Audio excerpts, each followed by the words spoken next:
welcome back to IndieCent, everyone, and I timed this episode poorly. This would have been right at home for a Halloween episode, but oh well, we're doing it in June, so fuck you. Fuck you, fuck Mom. I'm sure we'll find some other kind of horror game. I hear there's a whole genre of them. Anyways, today we will be talking about Tokyo Dark. I have the usual crowd with us, and Tama will be joining us as a regular from now on. Hello. Yes, we'll be playing my pick from last episode, Tokyo Dark, but of course, before we get into it, we're gonna have our usual "What have you been playing" segment. But since E3 just ended, I figured, why not get everyone's thought on that? So, let's not even take turns on this. Let's just talk about E3. It sucked. It really did, apart from Nintendo. It was better than, like, the last E3s I've seen.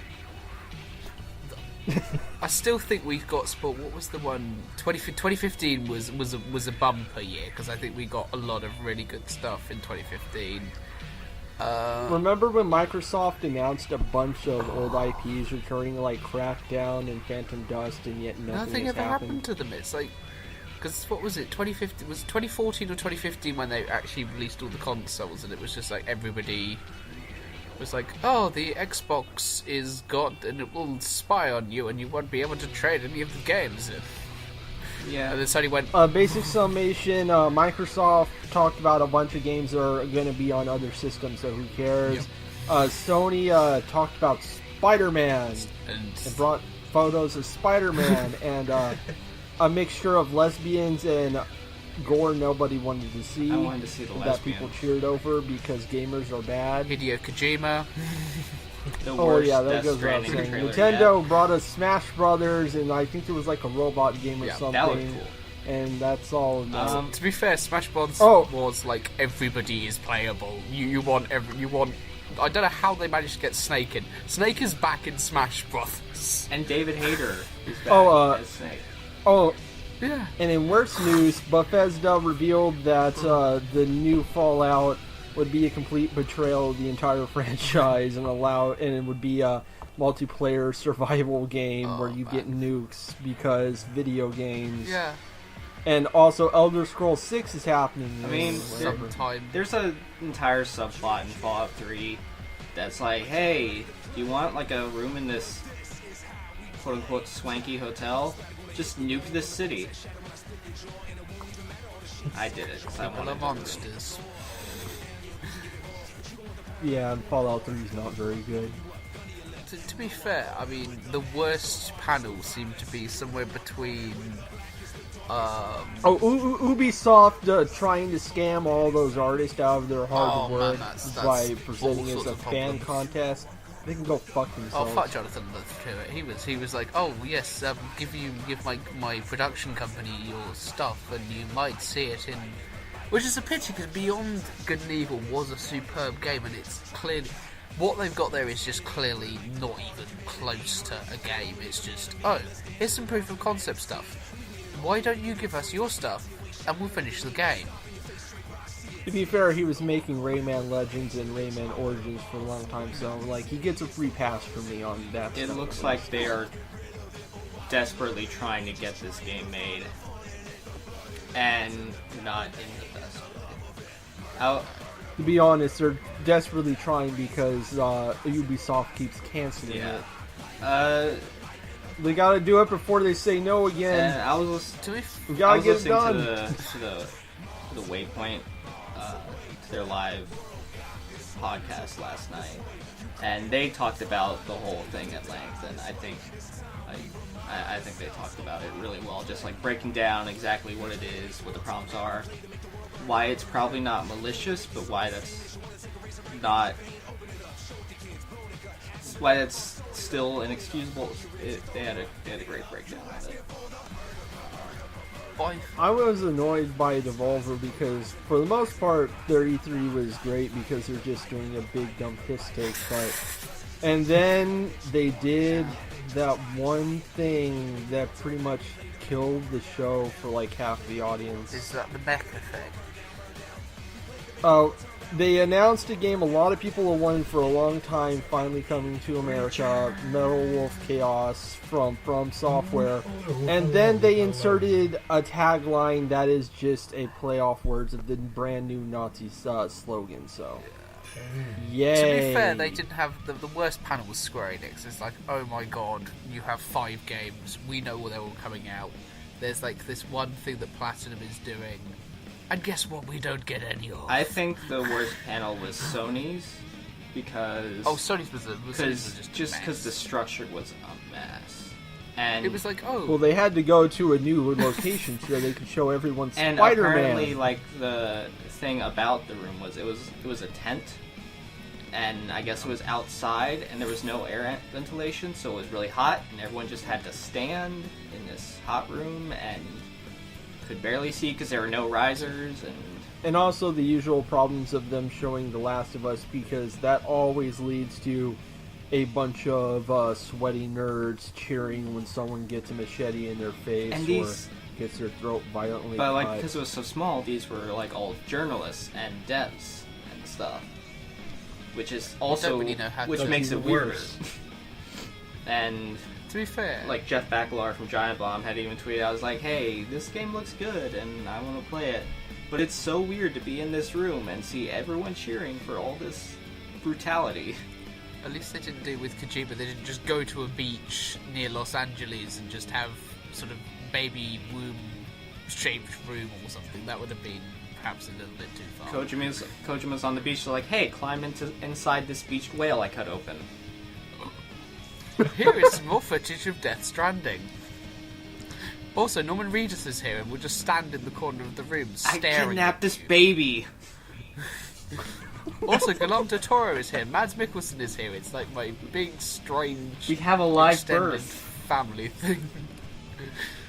It's always frustrating with Ubisoft because they always remember to actually show games unlike literally everyone else. I noticed none of us even brought up the disaster that was EA. Oh, God. EA. But, like, then Ubisoft always either showcases YouTubers you never heard of and never want to see ever again, or tries to force a meme, or promotes unethical business practices. At least it wasn't Bethesda and just Andrew WK just appearing out of nowhere to thrash around the stage like a beached dolphin for 5 minutes. That was... To be fair, that's great. That was amazingly bizarre, but at the same time, it was just like, what is Andrew WK doing here? Nobody has seen Andrew WK in years.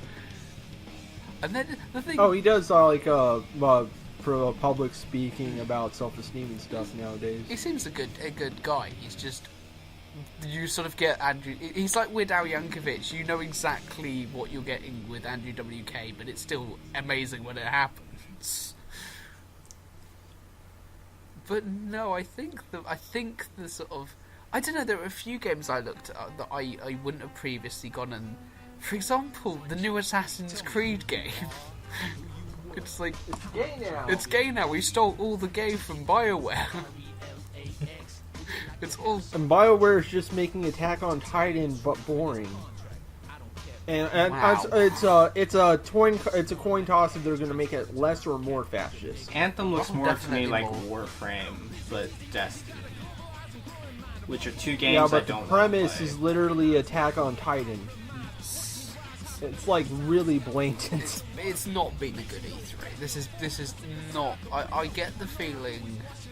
Some of the... Yeah, if you want to find actual good games these days, you really... There's going to be a few big releases. Like, Nintendo's pretty sure bet, but yeah. You really got to start looking around the smaller scenes, like checking up on what Obsidian's doing, although even they are not immune to degradation, because it turns out in 2015, Chris Avellone, their most popular writer and designer by miles, got in a dispute with management over severance and left the company, which is why the new Pillars of Eternity, Deadfire, is being said to have worse writing. He was at E3. So that's good news. I can't remember what game he said he was writing. Was it Anthem? Oh, God. I don't think so. I still think the worst single moment was the bloody Skyrim Amazon thing. It was just like, oh, for fuck's sake, Todd. Fuck's sake, we really needed Alexa Skyrim, didn't we? And it's real and out there. And it's real and Anyways, let's get on to what everyone's been playing, because I have a fuckload of games I mean, again. just like final thoughts, I kind of went into this E3 looking for less snark, and I enjoyed it. It had the same problems E3 has, but I felt like I was able to go into this one and be like, that doesn't look like my thing, but that doesn't look bad for what it is. Sucks. But it has And Kingdom I Hearts, enjoyed which is everything I want this year at the moment. Kingdom Hearts, Smash Brothers, the new Fire Emblem game, which looks good. Couple of Sekiro Shadows Die things. Twice looks awesome. FromSoft and Miyazaki are making a VR game. But Octopath Traveler looks like an interesting game. I mean, there's the one thing I particularly thought apart from Square Enix that actually, apart from Kingdom Hearts, but given that KH3 has taken the best part of a decade to sort of happen, it's nice to see the sort of what I suppose is now Square Enix's B team sort of just getting on with doing the games, and it sort of has a very Final Fantasy VI sort of it's definitely early Final Fantasy, but I think hopefully it's better than Bravely Default, which was good but repetitive towards the end. I think as everybody in their mother knows these days. I'm amazed that Square Enix didn't mention that they are aware of the mountain of porn made of that one scene from the new Dragon Quest game. Probably. You know, the one where the girl was at the casino? Yeah. To be honest, the thing that Dragon people Quest seem was to be at their most... presentation. Yeah. Whenever a new Dragon Quest comes out, there's an explosion of pornography like the world has never seen, and it's always based around just one scene of the game. Every fucking time. And I think the... Sorry, Danny. speaking of Square, hey, Nier Automata is coming to Xbox, which is good, because that was the best game that came out last year. I'm still interested by sort of the fact that Xbox is still sort of a viable console for anything other than shooty bang bang games. But I mean, this is probably based upon its sort of Japanese sort of thing, and the fact that I think in opening week it sold less than the Dreamcast. That actually happened. It sold less units than the Dreamcast. Every time I hear that the Xbox One is still around, I'm amazed because I honestly forgot it existed. Yeah, I mean, time. looking at their presentation, it looked like they're actually kind of turning it around, even if it is really late into this generation cycle. They're getting the Xbox One. You can play some of the games you can play on the PS4 on it, Yeah. and a bunch of games you don't care about. Yeah, like Halo. Boy, people. Oh my care God, about Halo is- like. Nobody cares about Halo anymore. Not even Halo fans care that much about Halo. clearly the creators of Like Halo being- don't care very much about Halo. The Halo discourse nowadays among fans is this still a good... I swear it's the saddest thing. It is. The next Halo game should just be Master Chief, a little cutscene of Master Chief just in his house, and then he just picks up like a Gears of War game and puts it in his console, People still- and And then the that's screen the rest zooms in, and that's it. People still love Gears of War. People still love Halo. Nobody loves Gears of War. I heard didn't the newest game bomb? What the hell was that Gears of War pop game? That was just worrying. Holy shit, there was a new Gears of War game. I forgot that too. It had like a woman who looked normal. It was like someone's daughter, and one of the main characters who looks like all the other main characters was like an old dad man. And also Nathan Drake was now the new lead. And it was bad. I'm beginning to think I should have paid some attention to E3. It's just, unless it's under a gig in size and coming to Steam, whatever, I'm not going to play it for like 5 to 10 years. But Pretty much the same thoughts. there's probably about 2 or 3 games I will happily pick up, and as I was saying to you earlier, I sort of am worryingly tempted to finally pick up a PS4 with Kingdom Hearts, because I don't know, I probably should pick up a PS4 now. Alright, let's go ahead and get down to what everyone's been playing. Danny, start us off. I've been playing a lot, so someone else start off. Oh god, who hasn't been playing much? Me. Okay, Hey. Tama. I have been playing 2 games at the moment. One of them is Hyrule Warriors for the Nintendo Switch, which is a spin-off from the wildly popular and very, very stress-reducing game. I love the Warriors series. I've played... Have you heard about Dynasty Warriors 9? Yes. Yeah. Yeah. But no, it's a franchise. Basically, the Warriors franchise is you are a warrior of Chinese mythology, from the Chinese Romance of the Three Kingdoms, the 16th century period of warring states in Japan, or a character from One Piece, Gundam, or in this case Zelda, although I believe they've also done a Fire Emblem one. And you go... They've done Gundam, I know that. Gundam, the Gundam Warriors... And Fist of the North Star, and pretty much every franchise in Japan that has ever existed, I'm There's sure. a Berserk one, for God's sake. I mean, it's one of these franchises you probably...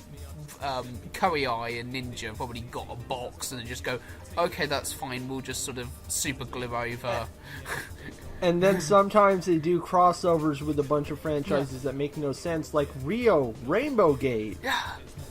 And then they do ones called, what's it called? The Orochi series, which is where we cross over with everything else. And Joan of Arc, Oda Nobunaga, and some Chinese guys get to fight on against each other against a 7-headed demon from the Netherworld. But anyway, Hyrule Warriors is, as the name might suggest, a Zelda-themed Warriors game. It's part of the continuing Nintendo trend of re-releasing games that no one bought on the Wii U and making a stack load of cash. Which seems to be a marketing thing that's working very well for them at the moment, because it's basically a bundle of DLC content, bits from the DS, get the DS game that apparently chugged like a sort of heavily loaded stream train and stuck it on the Switch, so you can play as everyone from Ganondorf to Tingle. No, I'm not kidding. It's a fun old game. It's good. It's a good hour, and it's basically a game I have in my library now where I don't have to sort of try and work out what the plot has been doing for the last 20 hours. Alright, what else? I have also been playing, unsurprisingly, Kingdom Hearts, which I don't think needs any particular introduction. You have to replay every single game before 3 or you will not understand anything. Yep. And that includes the remake of the original Kingdom Hearts that wasn't actually a remake, that existed solely to explain why Mickey Mouse sent a message in the bottle at the end of Kingdom Hearts 2, which could have easily been summed up in a single cutscene in the next game, but they didn't do that. They needed a whole new game to explain it. And nothing that happened in that game made sense because it was just like the original Kingdom Hearts, but in a virtual computer. And like the computer characters that were like the fake Sora and the fake Donald and the fake Goofy were talking with Mickey Mouse, and there were like viruses, and none of it mattered. Absolutely none of it mattered. Yeah, so Kingdom Hearts for those who somehow have managed to escape. That's going to be super important. Yeah, that's going to be key. Someone stop Nomura. He needs to be stopped. He's been doing this for years and no one has stopped him. I think they're probably scared too at this point, because they're like, right, that's fine, I'll go and work on a main series Final Fantasy game, and we all know what will happen then. Yeah, the Final Fantasy 7... Oh, and the Final Fantasy 7 remake went through development hell because apparently they had to switch from the studio that was originally developing it at some point to in-house because Square Enix Japan is run by idiots, I swear to God. Yes, of course they're run by idiots. It's run by Nomura. Nomura is in charge of most of the thing and deputizes never. The man seems to be trying to work on like 15 things at once. I'm surprised he didn't get involved in Nier Automata, because he's just a complete control freak. Oh, remember that time when the people who Eidos wanted to make the next Final Fantasy game and had a really cool pitch to make, and they actually had the backing of one of the heads of Square Enix, but then he left, and the new heads of Square Enix were like, no. Is this the Fortress one that I've heard about? That sort of they seem to be at. It's no, it's the one where all the God, you know how their Deus Ex games have all those weird I'm trying to remember the word, like they're all weird and boxy shapes everywhere. Never played the Deus Ex series, unfortunately, so I can't help there. It's like everyone's wearing suits made of triangles. Okay. Yeah, they were going for a look sort of like that, and came up with a really basic pitch that could actually get made and finished, and doesn't sound like complete fucking nonsense thought up by a crazy man. To be fair, I think at the point of 3, it's just KH is one of these series now that just basically is so big it's self-sustaining. The thing is, it's one of those franchises that I think you don't get very much, which it doesn't. It's I don't know whether it takes itself so seriously that it actually pulls it off, or takes itself so unseriously that it actually pulls it off. But it's just... Oh no, it takes itself so seriously that it pulls itself off only with the most dedicated of weeaboes. Oh god, the fan base is just... The fan base for Kingdom Hearts, and I say this as a dedicated Kingdom Hearts fandom, is bizarre. It's sort of everything from hardcore Disney fans to hardcore Square Enix fans to that bizarre sort of small army of Fuyoshi that appeared around about 358 over 2 days and are now basically blackmailing the Mura to get their particular ship, and we all know which particular ship I'm talking about, into the game. Oh no, they've been around since forever. Oh yeah, they're a small army of them. It's just like, bloody hell, you really, really want anything this to happen. Anything Nomura has ever touched is basically Fujoshi bait. Yeah. But no, it's the first game, and I should stress I'm playing it on the original PlayStation because I'm not shelling out until entirely necessary for the 1.5, 2.5, 2.8, 3.7, whatever versions that we get. Because it's just like, I can buy most of these really... I mean, KH in the UK for PS2 is now just basically dirt cheap. It's lasted relatively well. Some of the sort of the CGs and the sort of the character models sort of look a little bit aged, but I mean, you consider that KH, the original game, is getting on for nearly 2 decades old. It's lasted relatively well.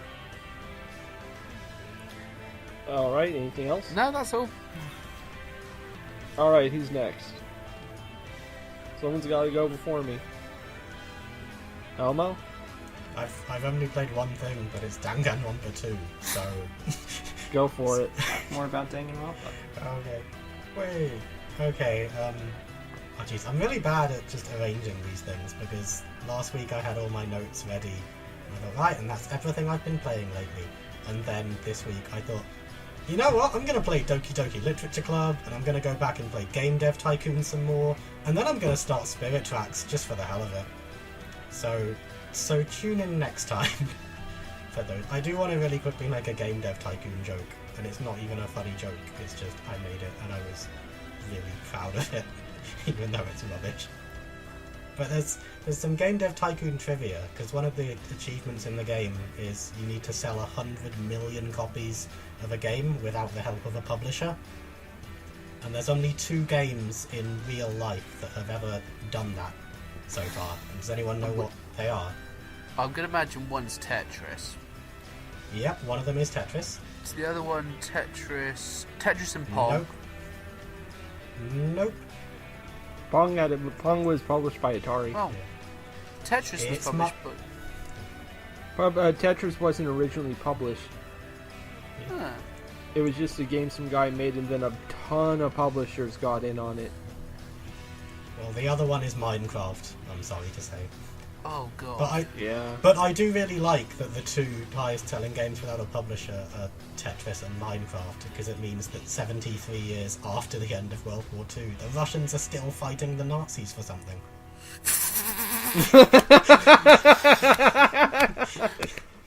That's one of your best jokes, Elmo, Michael. Yay!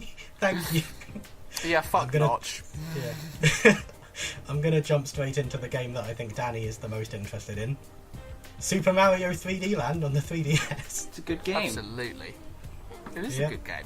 It's my first 3DS I just wanted game. another quick 3DS game to get rid of. It was pretty good. I was afraid it would be the same kind of thing as the new Super Mario Bros. Games, which... But no, it Fat was, Yoshi. the level design was good, the power-ups were good, the bosses were rubbish, but it's a handheld platforming Mario game. What do you expect? They haven't had good bosses since Super Mario Land 2 on the Game Boy. I did find it weird how you beat the game and then it says beat the special world, and the special world is harder versions of every previous level in the game.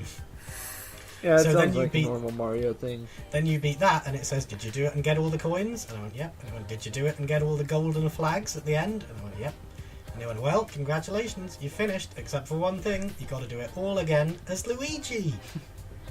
And I was going to do it, and then I remembered, wait, you're not a Steam game, this doesn't have achievements, fuck off. So, right, Danganronpa 2. Oh, I just finished writing, dopefishblog.com, a few of the first Danganronpa, where I think I've called it objectively the greatest game I've ever not enjoyed. Because I found it really miserable and bleak, but at the same time I could look at it and be like, this is really good. Objectively fantastic. How far in are you? It So is- if How far into 2 are you? I finished You it. finished it. Yep. So if you remember what my reaction to the first game was, if you had asked me, Elmo, you going to play Danganronpa 2 soon? I would have said, yeah, sure. If something happens that makes me feel suicidally depressed and I want something to just push me over the edge, then by all means, I will play Danganronpa 2. How'd this one make you feel? Anyway, I'm off to see the new Avengers film. I hear it's pretty good. Oh god. And then just crawling out of the cinema on my hands and knees, trying to avoid the other posters. Like, I don't want to watch Deadpool 2. I'm not in the mood for Deadpool 2. And then I just made it. Deadpool 2, Deadpool 2 is also sort of depressing. Yeah. So And I just... I never actually played Danganronpa 1. I just watched it from the anime a few years back, which is probably not a good way to experience it. But It's a good anime. Anyone who says anything else is wrong. That is a correct but opinion. that came out when the game wasn't actually out here, so that's how I watched it. The opening was And awesome. What I hear from people who have played Danganronpa 1 and Danganronpa 2 is that Danganronpa 2 does not have as great an ending. What do you think about that? It's kind of... Because I really liked the It's ending. weird. Yeah. It's... I've got a section of story bits here. It's, No spoilers, everyone. Yeah, no spoilers. The weird thing is, when Danganronpa 2 started, I kind of thought, this is really just kind of a rehash of the first one. Like, Yeah. The harshest thought I had was, this isn't so much a rehash as much as it's honestly kind of a ROM hack. Like, someone who thought, I'm just going to put my OCs in Danganronpa and then do it again. But then when you get to the end game, again, no spoilers, it turns out that it's actually... Okay, it turns out it's actually even more of a repeat of the first one than you would initially think, but in a way that actually works. So I... Right in. So Turn there was off a the weird game moment where I was console like... now. Yeah. Yeah, it's just this weird kind of like, oh wow, this is actually more of a rip-off. I like it more now. I actually It think made- Danganronpa 2's got the better set of characters. Oh, definitely. I still think, like, you haven't played V3 yet, and V3 has a really strong cast again. Danganronpa 1, I think their cast is really, really hit and miss. And Danganronpa 2 has a couple characters I really don't like, but the ones I like a lot. And I like most of them. So I think it has the strongest cast of all the 3 games.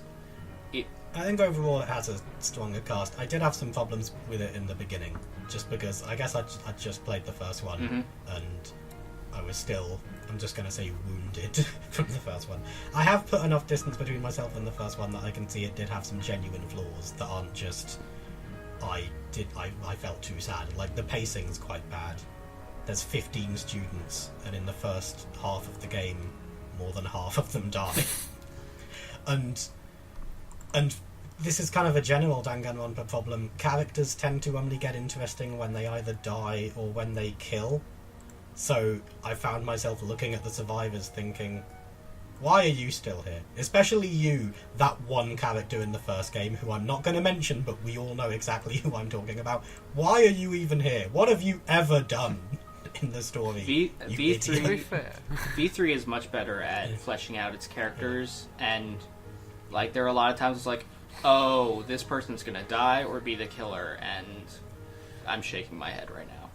Because it does a good job of subverting those expectations, but I mean, I talked about... I was playing Danganronpa 2 last fall, and I talked about it a bit on here. And it definitely had some flaws in the class trials. Some weird leaps in logic, and the Hangman's Gambit. Yeah, I think the gameplay in the second one might be a bit worse. The only two things I remember from the class trials are the hangman sequences, the hangman's gambit, which went from hangman to hangman, but the letters fly in 2 by 2, and you have to grab a letter and shoot it into another letter before you can select and destroy the letter, and they're just crashing into each other and blowing up. And also that it was things like, in one of the trials, it's, how did the killer move the body from one floor of the building to another? And everyone's like, a method of moving something from one floor of a building to another. And Hajime goes, wait, I've heard of this. I've heard of this technique that you can... And then there's a fucking 2-minute minigame where you painstakingly spell the word elevator. And it's like... See, really? I appreciate it when I actually knew what word they were going for. Unlike... Oh, that's true. Unlike in, like... I think maybe it might be the same section... Yeah, it's the same trial you're talking about, where it's like... What room was this person staying in? And it's... And you have to remember just the term they used for it at one point, like hours ago. It's like deluxe suite or something. But I had a completely different idea of what the name was. But I had the right idea. I knew what it was. It was just remembering the super specific term that I thought was kind of weird. And I didn't care that much for the logic dives either. There's this weird kind of... It's like snowboarding in the Matrix game, where you just come to... And every once in a while it'll say hey, go left or go right, and you have a second to read this text to see which way you need to go.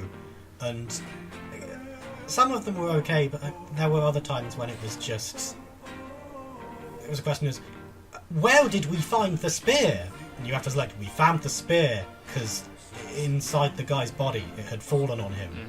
Where was the spear before it fell on him? It was above him before it fell on him. How did the spear fall on him? It was above him, and then it fell. And Hajime's like, I've got it! The spear was above him, and then it fell on him! God, I'm good. To be fair, it's the sort of thing that you could eventually imagine bloody crossing Phoenix right over with, because it's like, oh dear. Oh yeah, it's for the most part, Danganronpa still avoids the kind of Phoenix right. Hey, you found out there's an incredibly obvious thing you just found out 5 minutes in. Have fun bringing it up in 6 hours. To be fair, it's got that one character in Danganronpa 2, and I think you know who I mean. Yeah, he's great.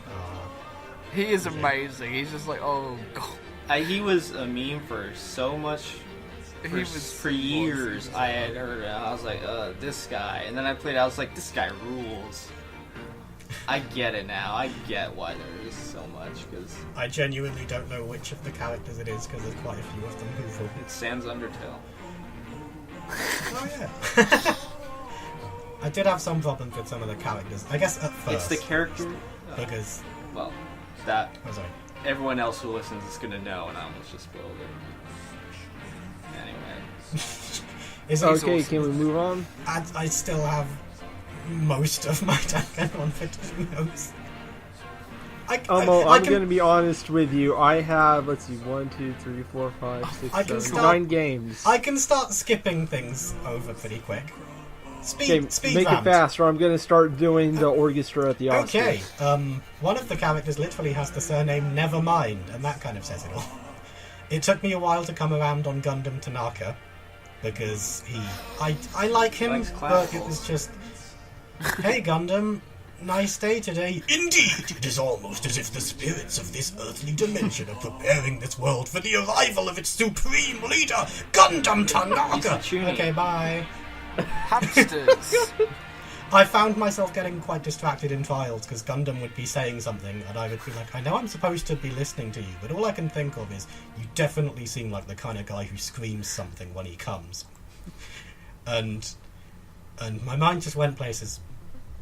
Okay, I thought the writing was a little bit poorer. The comedy was a lot more kind of eye-rolling and self-referential, and there were lots of pop culture references. And one of the lines that kind of stuck out for me was when somebody helps you investigate a window by climbing on your shoulders, and you say, "Oh, you're heavier than you look," and they say, "Yeah, of course I'm heavy. I'm pretty much just nothing but muscle. Whenever I get a full body massage, people always tell me I'm just a mass of muscles." And you say, "Oh, full body massages. Do you have a trainer?" And they go, "No, I don't have any kind of trainer. My stepmom's lovers. They like to get drunk and give me full body massages."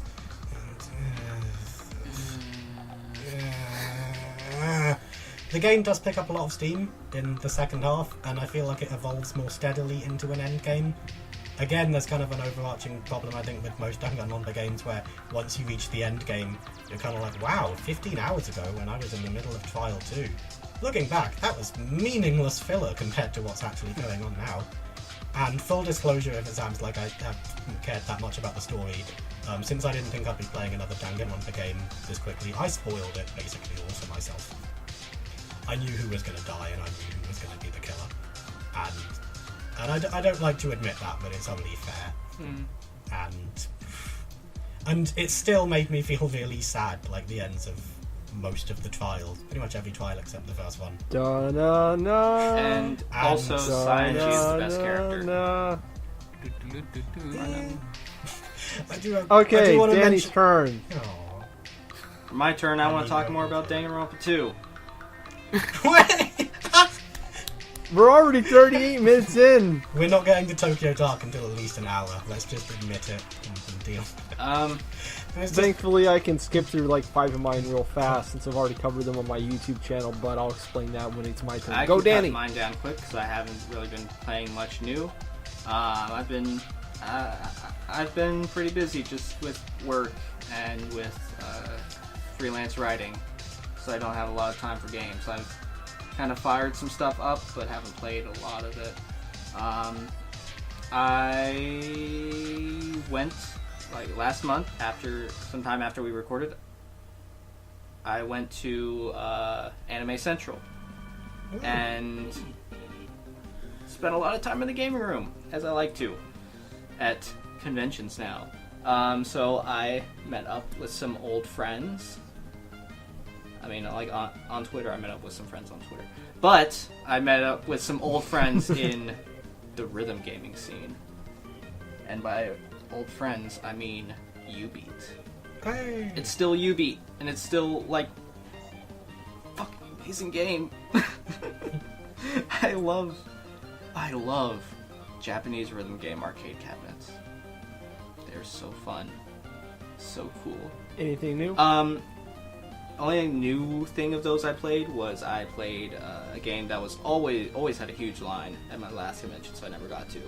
But I kind of slipped in and played one round of a game called Sound Voltex, which is a rhythm game where you have 4 buttons for your fingers and 2 buttons on the palms, even though people use their fingers for them, but I was using my palms because I'm not a high-level player. And then you have 2 knobs on the side, 1 knob on each side. And the thing is, you're tapping these buttons in like a rhythm game, and sometimes on the far side you'll have a prompt come up that you gotta twist these knobs and just keep the cursor within their direction, and then you kind of have to snap it back sometimes, and it shakes the screen, and it's really fun and cool because it makes you feel a little like a DJ in a very not DJ way, but it's cool and fun, and all these rhythm games are fun, and Ubeat is fun. And I played some Groove Coaster, that's still fun. And I ended up going home and finding the Groove Coaster app on my phone and trying that out.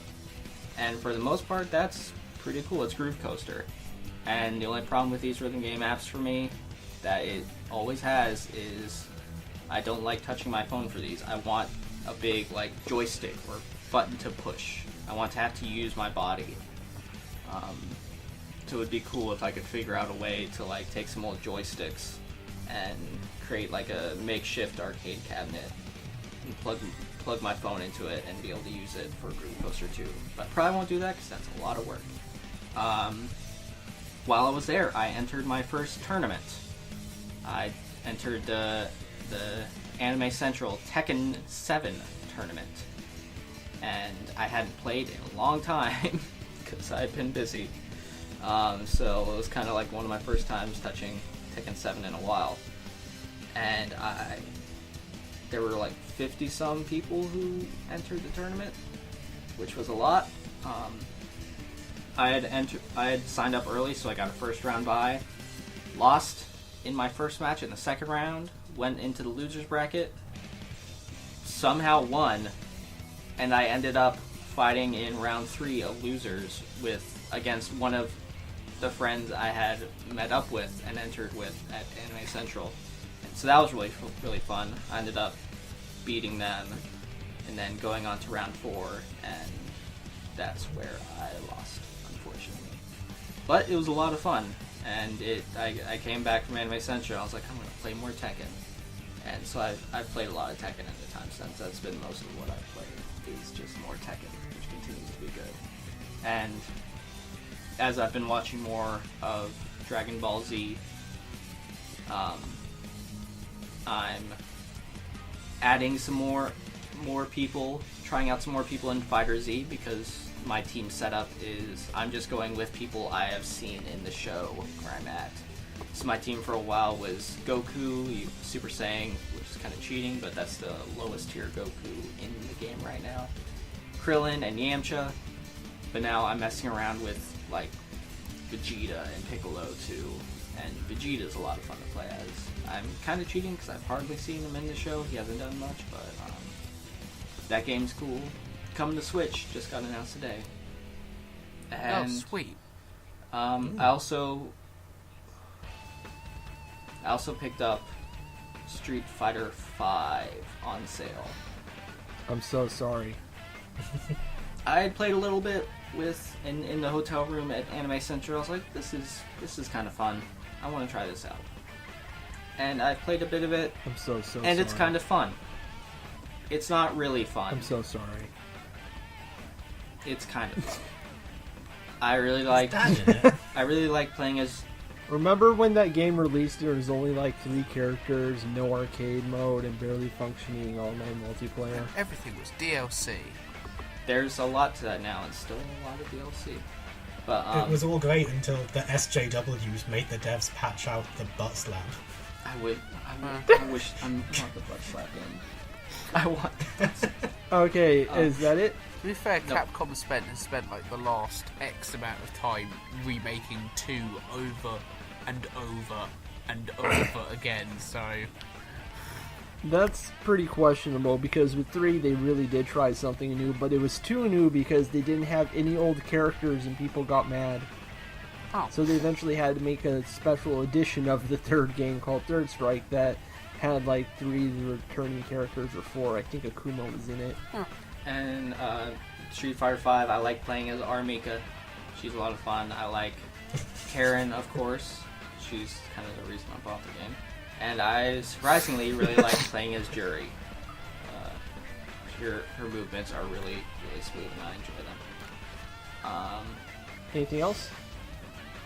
Nothing that comes to mind right now. Hopefully going to be at Otakon later this summer, so I can play more U-Beat. Alright, I'll go ahead and get into it, because as I said before, I have 9 games. So 5 of these I'm going to go through real quick, because I technically covered them on my YouTube channel.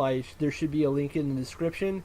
I started a new retrospective series looking over games made by Wadjet Eye, or games tangentially connected to them, like made with talent that would later join the studio. It's been going really well. I still need to get the Charnel House episode recorded since I have the script ready, but I mostly just been replaying a bunch of games I've already played, but there are 5 I've played so far that I haven't played before, so I'll just mention them all real fast. There's Emerald City Confidential, which was not made in a venture game studio like their point-and-click games usually are. Instead, it was made in... do you remember Diner Dash? Absolutely. No. It was made in that engine. It was made in the Diner Dash engine and published by the people who made Diner Dash. And this is a bad thing because the game has audio that has crushed all the hell.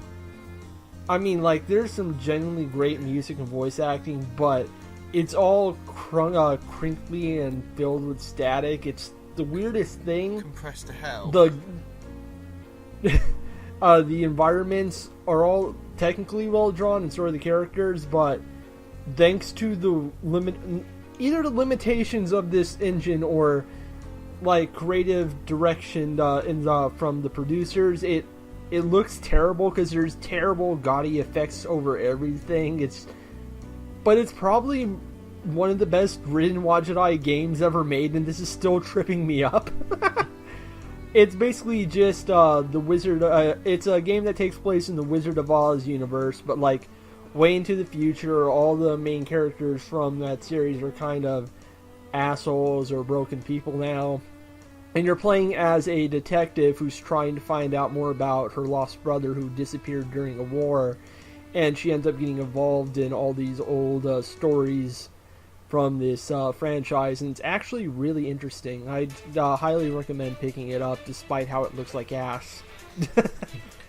There's Puzzle Bots, which was made by a former collaborator for their Blackwell series, which is just a basic, cute little puzzling game with a point-and-click interface where you control 5 different robots with different powers. It's really cute and harmless. Gemini Rue, I actually missed out on this one, even though it's like their first major release. It's a cyberpunk game that is styled heavily after like Blade Runner and stuff.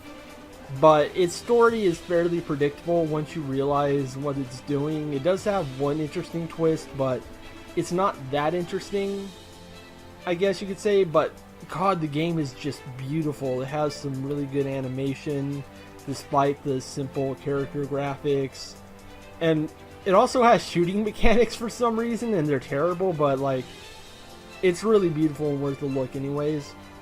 And then there's The New Guys, Day of the Jackass.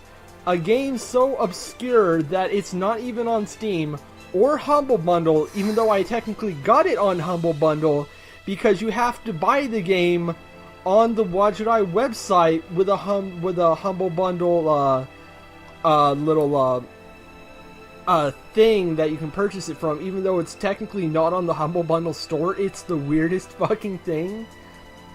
This came about because Dave Gilbert, the guy head in charge, was a big fan of the original shareware game, The New Guys, and it got him through a rough patch in his life. And so, like, when the guy who made it was like, hey, what if we did a sequel? It was like, he had enough money on hand at this point to just do something weird. It was like, yeah, okay. And then he made it, and it is one of the ugliest games I've ever seen. But what caught me off guard is it's also one of the best animated games I've ever seen, because the man who made it is a professional animator, and the final scene of the game is an elaborate 3D generated car chase. I'm not shitting you. It's the weirdest. Everything looks like it was made in MS Paint, and probably was, but it's genuinely one of the best animated things I've ever seen. It's bizarre. Sweet bro and Hella Jeff, the video game. Basically. It does look like something Hussey would do for a shitpost. And then, of course, there's the 5th one, A Golden Wake, which is really good, but I ended up doing one of my longest episodes on, because when this game was in development, it's a fictional history game about a man in New York going to Florida during the 1920s land boom to enter the real estate business for a man named George Merrick. And while he was making this game, No, there was this bit of information that had only been found in like an old 1995 book that was only in print at the time and didn't really get mentioned until much, much later, like right when development was finishing up, when someone sourced it on Wikipedia, and it turns out George Merrick was extremely racist and wanted to make a black-only ghetto to get all the black people out of Miami. So yeah. And I had to talk about that pretty directly, but it was one of my most interesting episodes, and I highly recommend watching that and playing the game. It is very good on its own merits. Other than those Watch Eye games, I've been playing 4 other games. First thing, I finally got my Xbox working properly because I got a new TV that I can watch YouTube videos on, which is nice. But it also means it has new input, so I can actually play console games again and not have the color just destroyed all to hell. So I finally got around to the second game in the Suffering series, the Suffering Ties That Bind, and it's really good. It's for those who don't know, it's a series made by Midway that is their own in-house horror series, and it has a prison theme to it. It's about a prisoner named Torque who's accused of killing his wife and possibly his entire family, and about him trying to survive all these rage monsters called malefactors that start popping out of the ground and killing everyone. The sequel takes place in Baltimore as he's trying to figure out more about his past and this man named Blackmore who's connected to everything that's happened to him. And I'm not going to spoil what happens, but it's actually kind of brilliant what they do with it, and I really wish the series was still around because they actually got the guy who helped do stuff for like The Thing, that guy, one of those special effects guys, to design the monsters of these games, and they look freaky as shit. It's a really good action horror thing, and I think there's still PC versions running around, but I would just say if you have an Xbox or a PS2, go ahead and pick these up. They're like $2 a pop at this point. I finally got around to Red Comrades 3.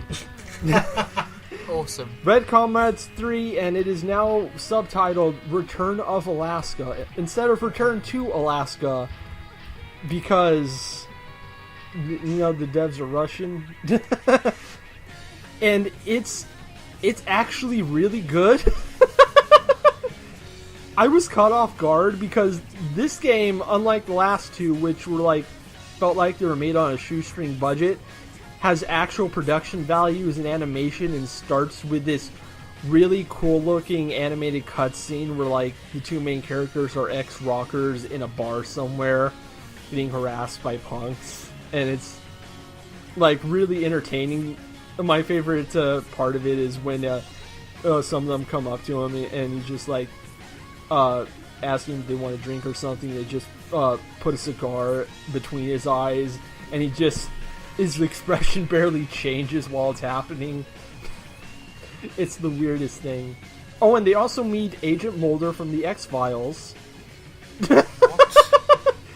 And he starts off the plot by explaining because of their time travel, now the time might implode because everyone from their town of Backwood, Russia, from the Russian Revolution is now existing in the United States, Alaska.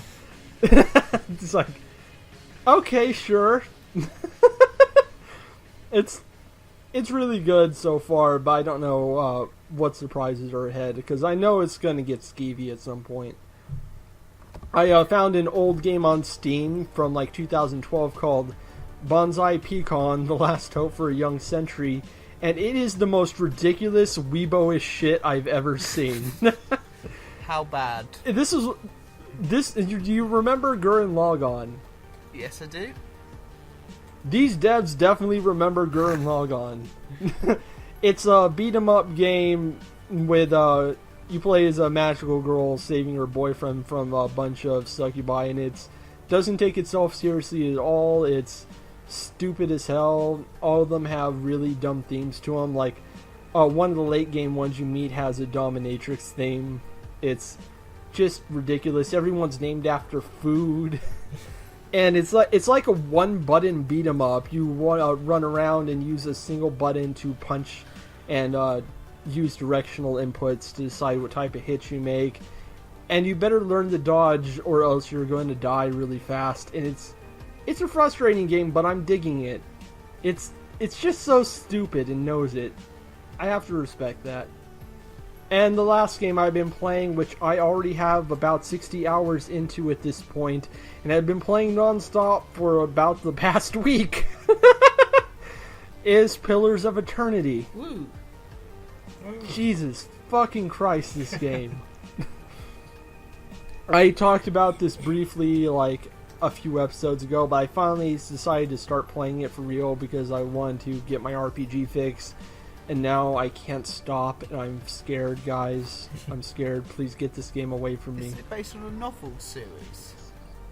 No, it's an original concept. Oh, sounds like a novel. What's it about? Tell us about it.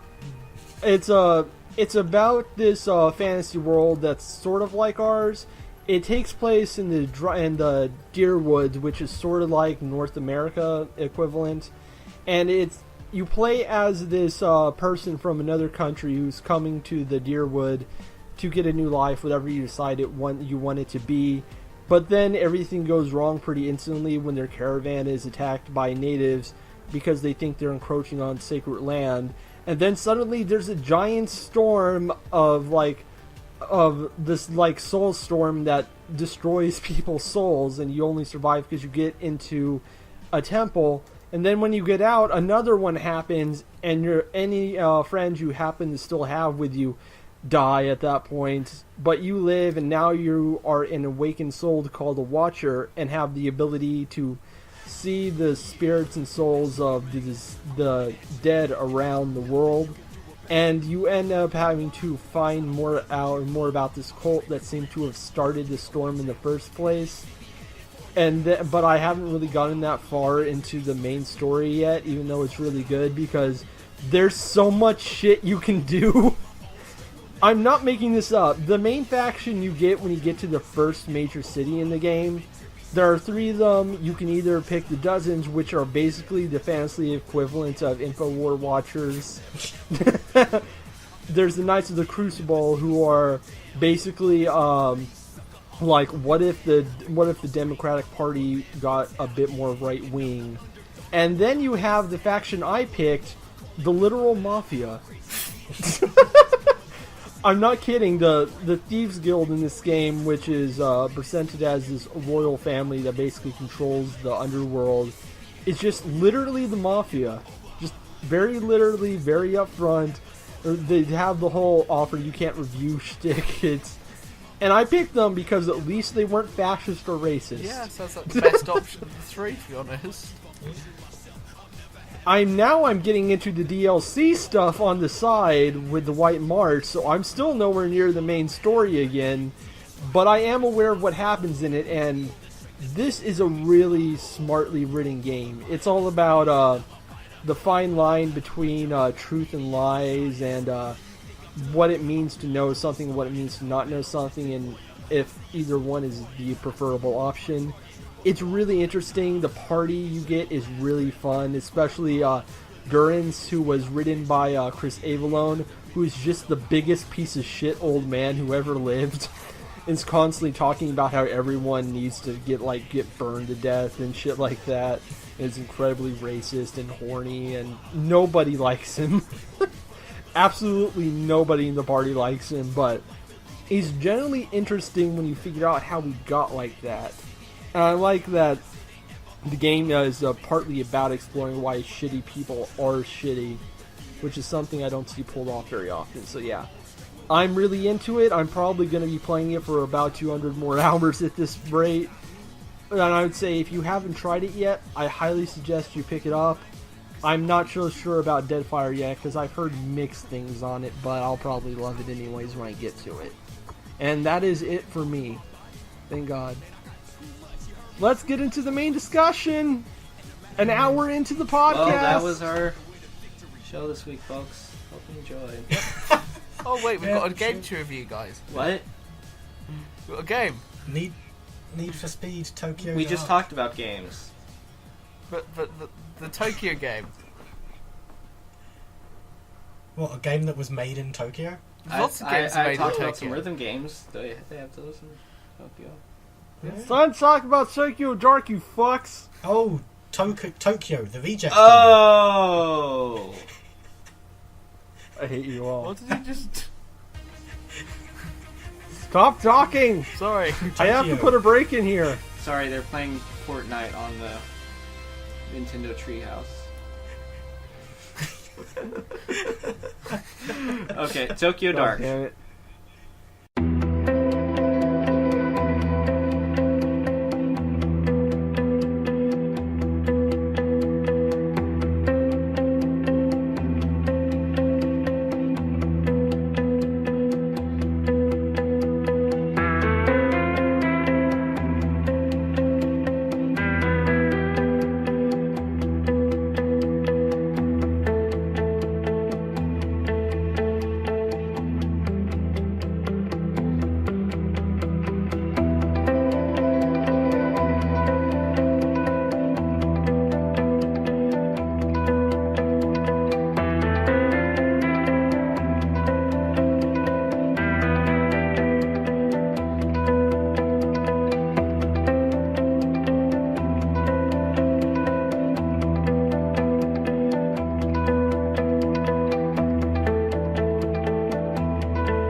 Alright, let's talk about Tokyo Dark. And the reason, I shouldn't have done the EA thing because there's so much to talk about with this game already, so this is going to be another long one, folks. I'm sorry. God, this is interesting because Tokyo Dark I picked out because I noticed it looks like a Japanese game, but it's kind of not. It was made by a studio called Cherimuchi that's mainly made up of a multinational group, and like most of them live in Japan. So it's a bunch of weeaboos making a game about in a Japanese setting.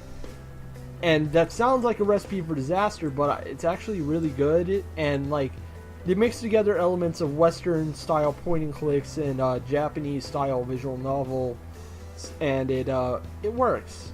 This game was originally kickstarted and then picked up by Square Enix. They have like a little indie section to help promising developers, and then it came out on Steam, and here we are. Let's talk about this. It works. It doesn't load, but it works. Yeah, let's start Yeah, there. Let's start there with You can tell this was made in Japan, even though it was made by Western developers, because it takes forever to load when it's starting, and the options for like graphics and stuff are ass backward. Graphics options. Dynamic lighting or not. And those are the graphics options. Your computer may or may not assume it's a virus and try and remove it from your computer.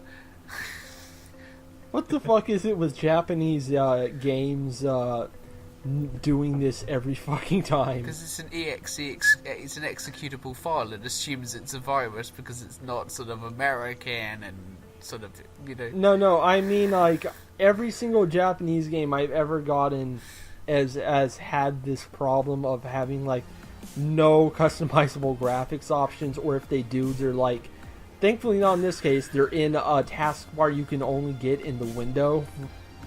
So if you play it full screen, you're fucked. Oh, and the weirdest thing about this game is that it starts windowed and then it goes full screen once it loads, and then you can put it back in window, but it doesn't save this setting when you come back to it, because it will just go windowed and then full screen again, and you have to go back and change it back to window. And this is why I'm not going to make a video on this ever, because Jesus Christ. So yeah, apart from being really difficult to install and assuming it's a virus, and the fact I had to install this game I think about 3 times before it actually worked properly, and you've got to have every single other thing on your computer switched off. It's a good game. And, What's going on in the Japanese PC development scene? This shit needs to stop. And you more. watch the game and you're like, okay, time to play the game, and I'm hitting the arrow keys and enter to try and start game, and I'm like, why is nothing happening? And then it's a game that's entirely controlled by the mouse and nothing else. Yes, it's a point and click, Danny. You can only assume the Japanese Even in the computers menu, have no keyboards. That's how point and clicks work. I feel like And now we should you be able know. to cycle through menu options with the keyboard. That's not how point and clicks Maybe- work. You played a point and click last month. Maybe point and clicks aren't that. Yeah, and it sucked. Point and clicks are made for PCs to be used with PC controls. Every Keyboards are time a PC point and click controls. has been made, Danny, every time a point and click has ever been made on anything that doesn't use a mouse or uses a crappy console mouse, it has been awful. Have you ever played any port of a point and click game on a PlayStation? I would not advise that. Didn't they do Just- Dragon It's the Slayer? worst was thing okay. that has ever happened. It is a war Walking crime. Dead count? The Walking Dead doesn't really count. Like, Telltale is different. They're not making traditional point and clicks anymore. They did that with, like, the first 2 seasons of Sam & Max, but now they're doing a sort of adventure game thing that all the other point and click companies still around are trying to copy but do it poorly because it's not a good idea in the first place and it's kind of boring after the first season of The Walking Dead. Wasn't Dragon Slayer? Oh god, Two don't even get me episodes of started one on season. Siberia 3 again. Don't even fucking get me started on that shit. But, Yeah, So- this is more traditional point and click, sort of, because it's mixing in visual novel stuff. But yeah, normally you just move around by clicking on something because there's no obstacles you need to worry about usually, unless it's a Sierra game, because fuck you. Sierra can bite my taint. and you move very slowly unless you click the edge of the screen, and then you actually move with the what should be the default speed. But if you, Oh no, it shouldn't be the It should be default the speed default because you can speed. actually miss important things if you don't walk slowly. Yeah, if you're on one side of the screen and you need to get to the middle of the screen, it's like you can either very slowly walk there, or you can sprint and then miss it. Well, and then have that's to the problem. Turn around and go back. That's the problem. You have to click the edge of the screen to go more than like a foot an hour. So you end up running past all these prompts that don't pop up until you approach them, but you've already clicked past them. If you could actually move that fast, then you could just click somewhere on the screen and end up where you want to go without running past it. You've never played a point and click before, except when I make you do right. I've played them before, I just don't play them often because they control badly. Telltale doesn't count. I've played them before. If we're talking about things controlling badly, then Telltale definitely counts. I don't play these games often because those control schemes are not very good and they need to move past them. To be fair, Honestly, I think the one thing they could do to improve on this was to include like a feature like Daedalic does this a lot.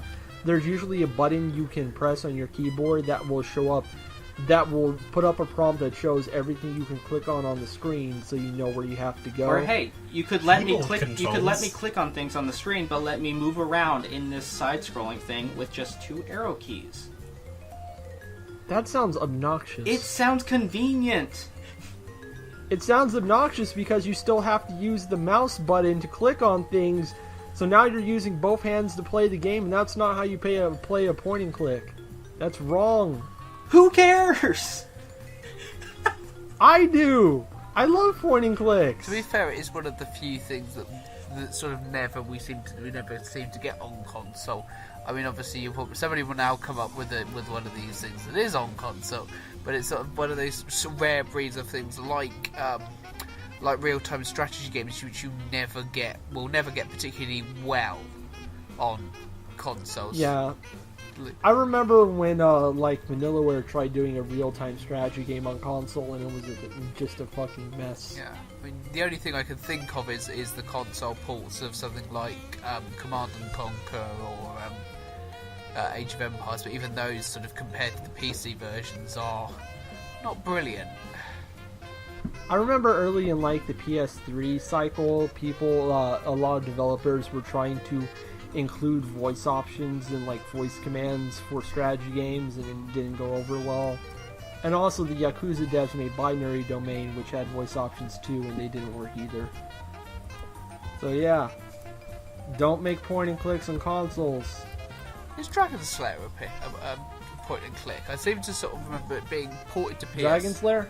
Yeah, the old. Oh, Dragon Slayer is a whole other kettle of fish. Because that sort of it works similar to a point and click, but also it sort of works. Obviously, as a sort of. Yeah, but the design is very different. It's very much just a. It's sort of like the action scenes in a David Cage game. It's another example of a QTE. Like a David Cage game is like a mixture of a point and click and a mixture of Dragon's Lair, basically, except everything's terrible because David Cage is involved. Oh, don't talk about David. Can we not get into bloody Detroit? You patched in an option where you can re-enslave the woman you freed. Because it's what the gamer's trademark wanted. It's not what the gamers wanted, it's what the weird, clearly creepy people who have unresolved sexual issues with the girl who sort of like... David, you made a point. Exactly, gamers. It's what the kind of people who play Detroit wanted. Yeah. Also, Detroit. You can't Don't say he insult doesn't the know his super best audience. friends. There's only one robot game with androids you need to play, and it's been out for a year, and it's coming to Xbox. It's Into the Breach. No, it's Near Automata, shut up. Oh, there's two of them then. There's two of Into them. the Breach is nice. There are robots in there. Oh. There are robots. And, yeah. Oh. Chris Avalone wrote for that game. Hi, Chris Avalone. If you're listening, I like you. That Anyway, mech game yeah. on So, Switch Tokyo was great. Dark, eh? Tokyo Dark Car. Who? Oh yeah, we haven't even gotten into the basic plot Yeah, yet. I'm sorry, everyone. Let me just make this quick. The game has you playing as Ayami Ito, a detective for the Tokyo Police Department, whose partner goes missing one day. Her partner's Tanaga, and they're dating, and so she's in crap. What part of town was it? Shinjuku. I'm thinking Shinjuku. It's Tokyo. Shinjuku. Yeah, Shinjuku, and she's going around trying to figure out where he is. Eventually, she does find him, and a girl that she murdered like a year ago, who slits his throat in front of her. So she's not doing well. No. And then she sort of... And this begins a plot where she tries to figure out what is happening, and it turns out her only major lead is a mask in the evidence department that this girl Rina is obsessed with. And things get weird from there. And that is the basic plot, and it goes places. seedy underbelly sort of Tokyo places with maid cafes and prostitution and that sort of stuff, but yeah. And also the cat maids. Yes, the cat maids and the Yakuza that is obsessed with cats. The cat cafe and the cat maid cafe. You can order the cat pancakes. This The game, cat She's like burgers. super excited to go back with like her cat to get a picture of They're their the cat burgers named Miss now. Fluffykins. what I love, by the way, is this game uses those sort of full screen, sort of cutscene-y type things, fully animated stuff, about 5 times in the game. 2 of them are for food. Yeah, there's some basic like, I think it's like called Real 3D or something Yeah. like that. It's a recent thing in visual novels from the past few years, where they can take basic character portraits and CG art and sort of do a crude animation with it. But then there are also fully animated scenes that were clearly made by a contracted anime studio at some points, which is kind of neat too. And I really need to check who the character designer was, which is difficult because the credits for this game have everyone who isn't from Japan in English and everyone who was from Japan in Japanese katana. So I don't know who the character designer was, but I think some of it may have been someone connected with like a project like that one game where you like hunt vampires in the daylight in Tokyo and you have to strip them down Strip. with a baseball bat. Yeah, that's it. It kind of reminded me of that art style, but then everything else reminded me of Awful. It's so weird because there are characters that have really great designs, and then there are other characters who look like something from a bad DeviantArt account, Yeah. like that pervert guy in Oh, Shinjuku. yeah. The everyone can agree the Yakuza girl is awesome, yeah? The Yakuza girl is very She's good. awesome. Yeah. She's so fun. Speaking of She likes speaking of cats. the Yakuza part, there was a point in this game I got very frustrated and angry. Oh, yes. How did you guys get hung up in the club? think I know that- it's confusing, You but cannot at this see your point, It's you not character that we at got- at all. this point, No, you know shut it's a up, shut point and up. click, It's not that and we you got- can click anywhere on the screen and usually walk around. So if nothing's working, you just think, "Oh, what if I just click on the screen?" Yeah. If Bam, you, problem if you solved. enter Hey, any other Dark. building in the game, Dark. it gets Dark. It goes to like your first person Dark. view. Oh, sorry, it's me now. Yeah, Dark. but not always. Nearly always. I didn't have a Dark. problem You with just it. go. I was like, "Oh wait, why isn't anything No. else happening? No, this is shut up and clearly the place I listen. need to go." What if I clicked on the screen? Shut up oh, and listen. Okay, I can move. I did. It was broken. It didn't work. I did notice some bugs occasionally. Is what would happen is the text box would suddenly jump up to behind your characters, and you just have text, and you couldn't read it because the characters are in front of the text box. I didn't have that problem, but Yeah, I I had did that notice problem they too. clearly didn't. It also glitched out Though really bad. the way the text auto comes out is kind of wonky because, like, it's typing itself out, but it doesn't take into account when a new line needs to start until the text is a ways in. So sometimes you'll just lose flow if you're going along with it instead of having it all typed out real fast. Because it's constantly jumping from line to line because the word is too long. Oh, I did have one particularly bad glitch when Reina turned up towards the end of the game where the screen just started greying out and sort of very, very glitchy. I don't know if it's actually a deliberate effect or whether it was the game trying to die, but it sort of... I didn't do a screenshot because it was just really glitchy. All the assets were sort of all over the place. I had I had the problem you're talking about it would always happen in the apartment for me, where I would click on something and the text box would pop up, but then it would just glitch out everything. Yeah. Like there would be extreme chromatic aberration in the background. Yeah, it sounds like And- what I had. Like you couldn't. Sometimes I would get menu prompt issues where, like at a certain point in the game, when you examine that keypad door, there's no option on top anymore for to look at it or examine it. But if you click that option anyways, you'll still examine it. And that was weird. If we're just talking glitches and stuff, then outside of the very first time the game loads, normally it loads fairly okay. But then every once in a while I would just walk into a building and it'd be like, okay, it's just not... Give me a minute. You need a couple of minutes to get there. I'm And fine. I'll That go do is something weird. else. That is weird. I didn't have that problem at all. For me, it's just loaded super slow at the start because it's starting up and getting everything ready. But then it was worked just fine from there. And there was a Japanese PC development, everyone. there was a weird. They're all literally like this unless they were made in RPG Maker and then they're porn game. And there was a weird thing that happened where when I'm trying to get into the evidence locker, and this was a fun moment because there had been I tried interacting with the guy and talking to him, and then I tried to, and there was another prompt I could do, but I just went ahead and tried to interact with the gate, and after I interacted with the gate, it kind of got rid of that prompt that I had from it. So I was like, and that happened a couple times in other stuff where I should still be able to interact with someone, but after I interact with another thing, I can't interact with them. So I was like, okay, that's weird. I'll just leave and come back later. Yeah, the game is a little on rails And for I'm point and click. not done yet. It wants to get you from point A to point B. There's no exploration. And there's more to this story. And so I went back, did some other things. Can't remember exactly what I did. I was just wandering around trying to find something to do at this point. And so the next time I came back, it was and I picked up a hairpin so I could pick the lock. And now it's pick the lock. I can't pick the lock with that guy there. And so I was like, oh, I can interact with him again.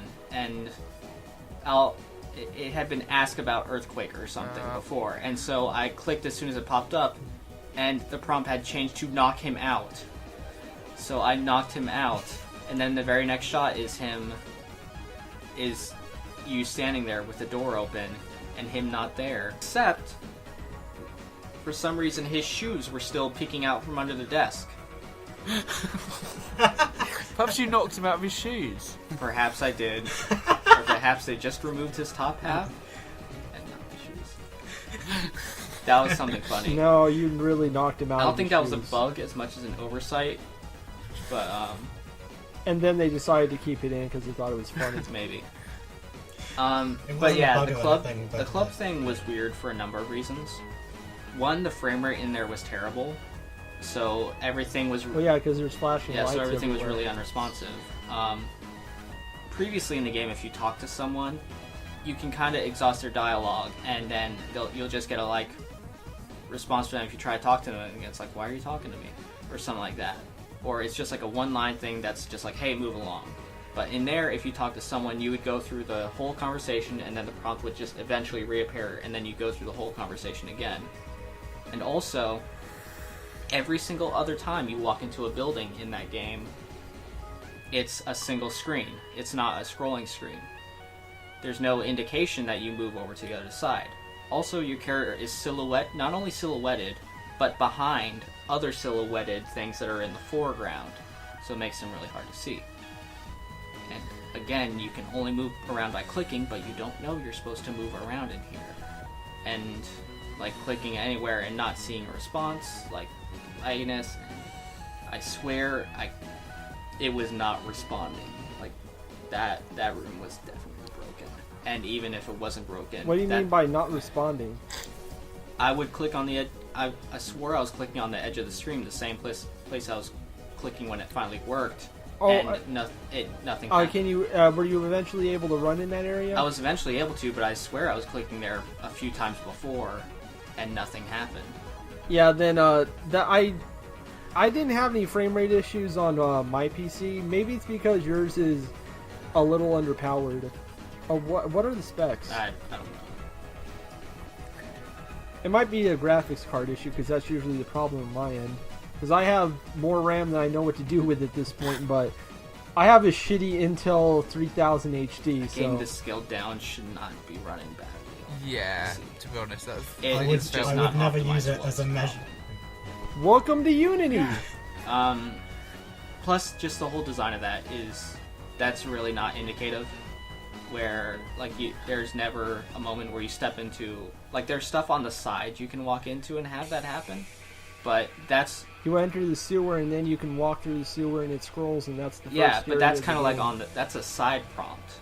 Not, every other prompt that's sort of in the background is just a static screen that you just click around and talk to people and you don't move around in. It's a bad design choice. It's not... If you could at least see that you could keep scrolling. There was a prompt, in the very first section of the game that's hey, this is a scrolling screen. But then that never pops up anywhere else that I noticed.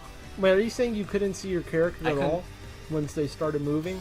Once she actually started moving, eventually I noticed, hey, my character's moving, but, it's a black silhouette behind a bunch of black silhouettes, so it looks like the big problem here is that you encountered a weird glitch that wouldn't let you move. Mm-hmm. But that doesn't mean the area itself is designed badly when it's actually working. It took me 10 minutes to move as well. The area's still designed I didn't have badly. this problem, and I don't get it. I'm usually the one who always has problems. Because I couldn't move, I just assumed, it's a static screen. Because that's how every other place like that you walk into is. Hey, I would have felt if they moved a character to the side so you could see your character. If they had made your character not a bizarre. silhouette, if they had just in the entirety of the game have some kind of icon or something that says this is a scrolling screen. Or hey, maybe if I could move with that would have arrow been keys. immersion breaking. That would have been immersion breaking for me. It's how that's not any more immersion breaking than having icons pop up that say, hey, you can click here. Well, that's a little different because it's very simple when it happens. it will happen when you come across something that you can interact with, and then it gives you the options like, okay, that's basically how it works. Like, pretty much every point and click in the history of all time, unless it's like run on the Scum engine, which has all the options at the bottom, works like this, and it usually benefits games that are trying to go for an atmosphere. Like, it is an interface, but it's a simple one. It doesn't take you too far out of it. But if you had something at the bottom or top of the screen telling you, this screen is a scrolling screen, that would You don't need that. You could mouse me. you could mouse the you could take your mouse pointer over to the edge of the screen and just give it like a little vignette to say, hey, you can go this way. Like just a little gray black vignette that appears on that edge of the screen that says this is clickable and interactable. Like you don't. It might have broken the immersion, you know, in the same way that if you're eating pancakes, it might break the immersion to say, your professionalism has gone down by 1! Are you new to anime, Elmo? Obviously, yes. Oh my god. Anyway, that They've already introduced the kitten in her house named Princess Cuddle Muffins or something like that. Your no, it's Fluffy sanity Cake. has increased Miss by Fluffy 10. Cake. I'm kind of just rattling off the negatives because I want to get them out of the way because I really like this game and want to be able to talk about why I liked it. Yeah, I will admit this is a janky-ass And- game. Probably my biggest... The animations are stilted as hell. yeah, like I that, noticed. the running animation, we do it for a while, it's really goofy. Yeah, you can tell they didn't have like a professional animator or sprite yeah, the sprites designer are on kinda hand. goofy. They were just taking the model and, for the most part, taking a set few models and then moving the limbs. And I still don't get why a detective, a professional detective, has just like a little pin on her thing that says punk. Because she's punk. Yeah, She's punk. anime. And really Japan. my last big complaint was that I beat the game and I was like, oh, that was cool. I want to go back and try and get those other endings. And You can thank Telltale for this design decision that everyone is copying. and so it's like, okay, can I like go back into a chapter select, decision select? No. Nope. You can go into New Game Plus. Wait, you played 999, right? I played 999, and that was the best way it's ever done this, where I can just skip around. The original 999 didn't have a chapter select. And they put it in. You just had a skip button you could use that went through the text you've already seen real quick and then get you to the part you need to be. And they put it in because that's how you should do it. So what you're saying is this game is designed more like Undertale. Oh god, he did not just come.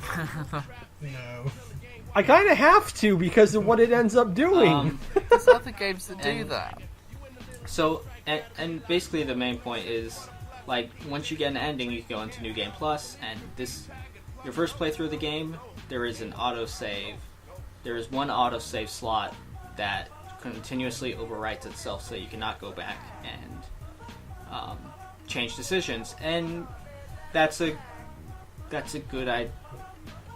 I get why you do that. It's you don't a good want... idea for a game that's decision heavy, and this one is.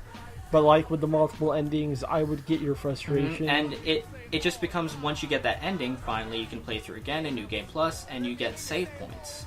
And the problem with that is, there's a point early on, like, I don't think this counts as a spoiler. I'm just going to say it. I don't think this counts as a spoiler, so I'm going to say it. There's a point very early in the game where you get a bottle of pills that have, you can take them as much as you want. They decrease your professionalism, but they increase your sanity level. Oh no, they decrease your investigation, not your Investigation, professionalism. yeah.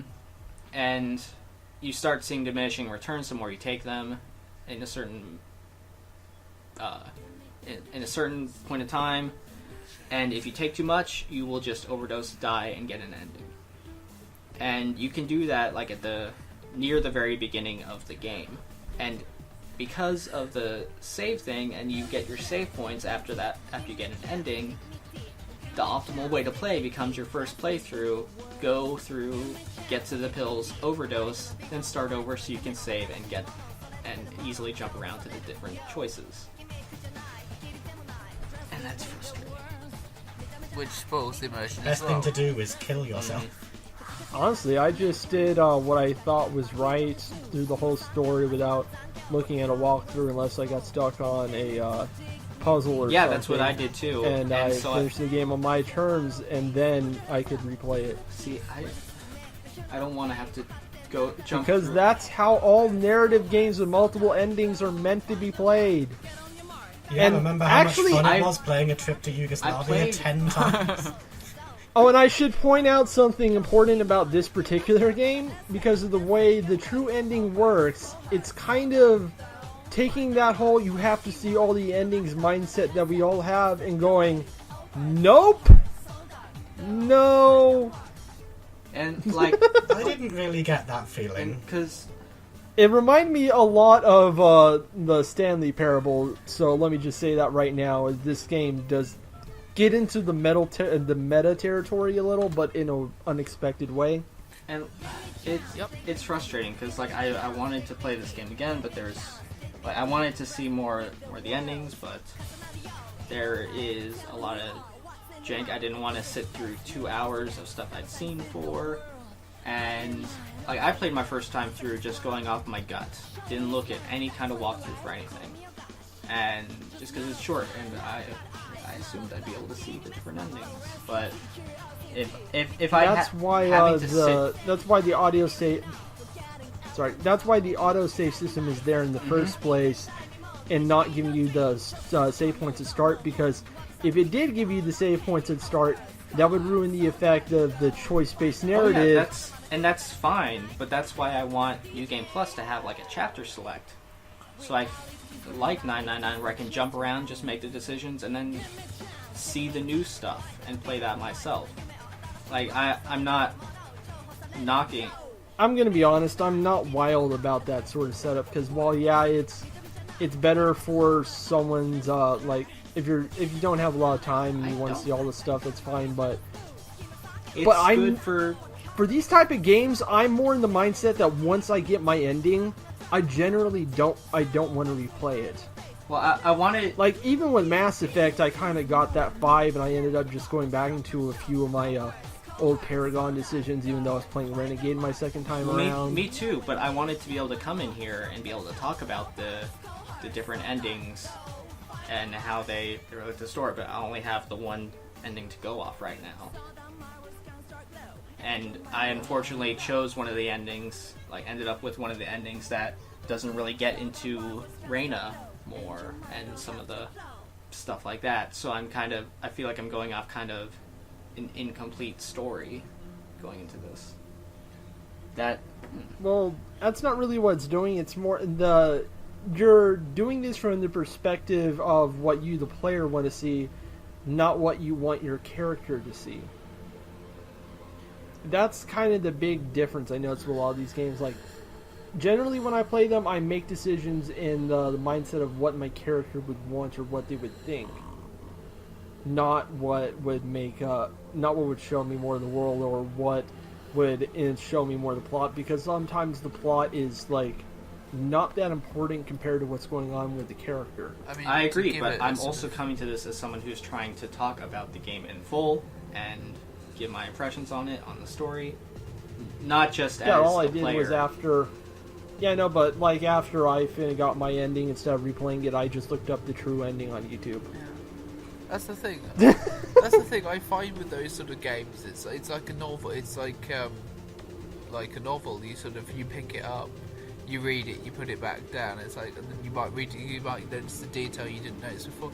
I mean, as I said, well, these sort of games where you've got multiple endings and you can sort of choose to sort of explore more or less of the mythos. I mean, to give a sort of slightly left field example, you can play the sort of opening 2 hours of The Legend of Zelda Breath of the Wild and then set off full pelt towards Hyrule Castle at top speed without having done any other side quest to go and beat the shit out of Ganon. It's weird, but it happens. Oh, I just remembered, since I brought up Undertale, I should mention the game does do a similar thing where the way it ends after the credits, it basically tells you, hey, you should play again. And it's kind of hinting that the true ending is what you have to go for. And I think this is the point where we need to get into spoilers, because this game does some really unexpected stuff that just made it really great for me. So let's go ahead and get into spoilers and talk about how this game is secretly Undertale.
I only have 2 words written down about the post-spoiled plot, and they are God Cop.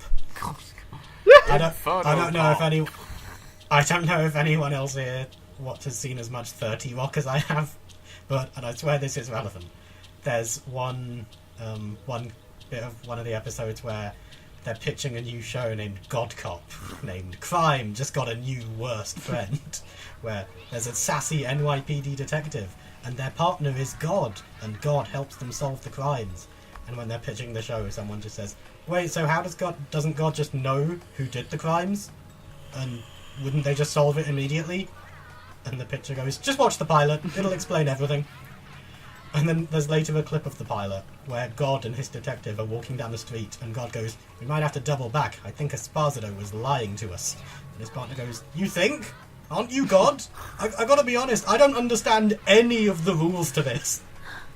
And God pauses and then goes, we must pray. And his partner yells, to who? And the idea of, oh, this will explain it. The one good thing about all the different endings is that if you can get all of them if you play the game in 3 runs with the save points. So it is really annoying that you have to play it again after the first time, but you don't have to do 11 different runs at least. But having played all 11 of the endings, the plot of the story is there's an evil cult and there's an evil mask, and the mask is really evil, and this cult killed themselves, and this girl was wearing the mask, and I don't know if the mask absorbed the people who killed themselves or something, but basically she's messed up, and now she's hiding in the sewers, and she's looking for the mask because she wants to get to the door, which is also magic and evil. So you get the mask, and then you walk around finding out more about the girl, and she was a pop star or something, and then you go down to the sewers with the girl and the door, and you can guide her to the door, or force her to the door, or go through the door, or destroy the mask, and that's it. And I have no idea what any of it meant. The scary door. The door! The thing is, the game, it's not implying that the mask is necessarily evil or the door is or any of that. It's implying that it is a force of death. It's kind of necessary. It's something that needs to exist for the sake of the world, because if you notice when you first beat the game and get that stinger at the end, the 2 ghosts you've met before, the two mysterious people, the historian and the broker, they're basically arguing with each other about how the true ending is necessary, because that's the only one where the entire world doesn't die. Yep. I did not get the hint that the entire world would die if I didn't get the true ending, because the true ending is they literally say it after the credits. Yeah, but it's just 2 people saying it.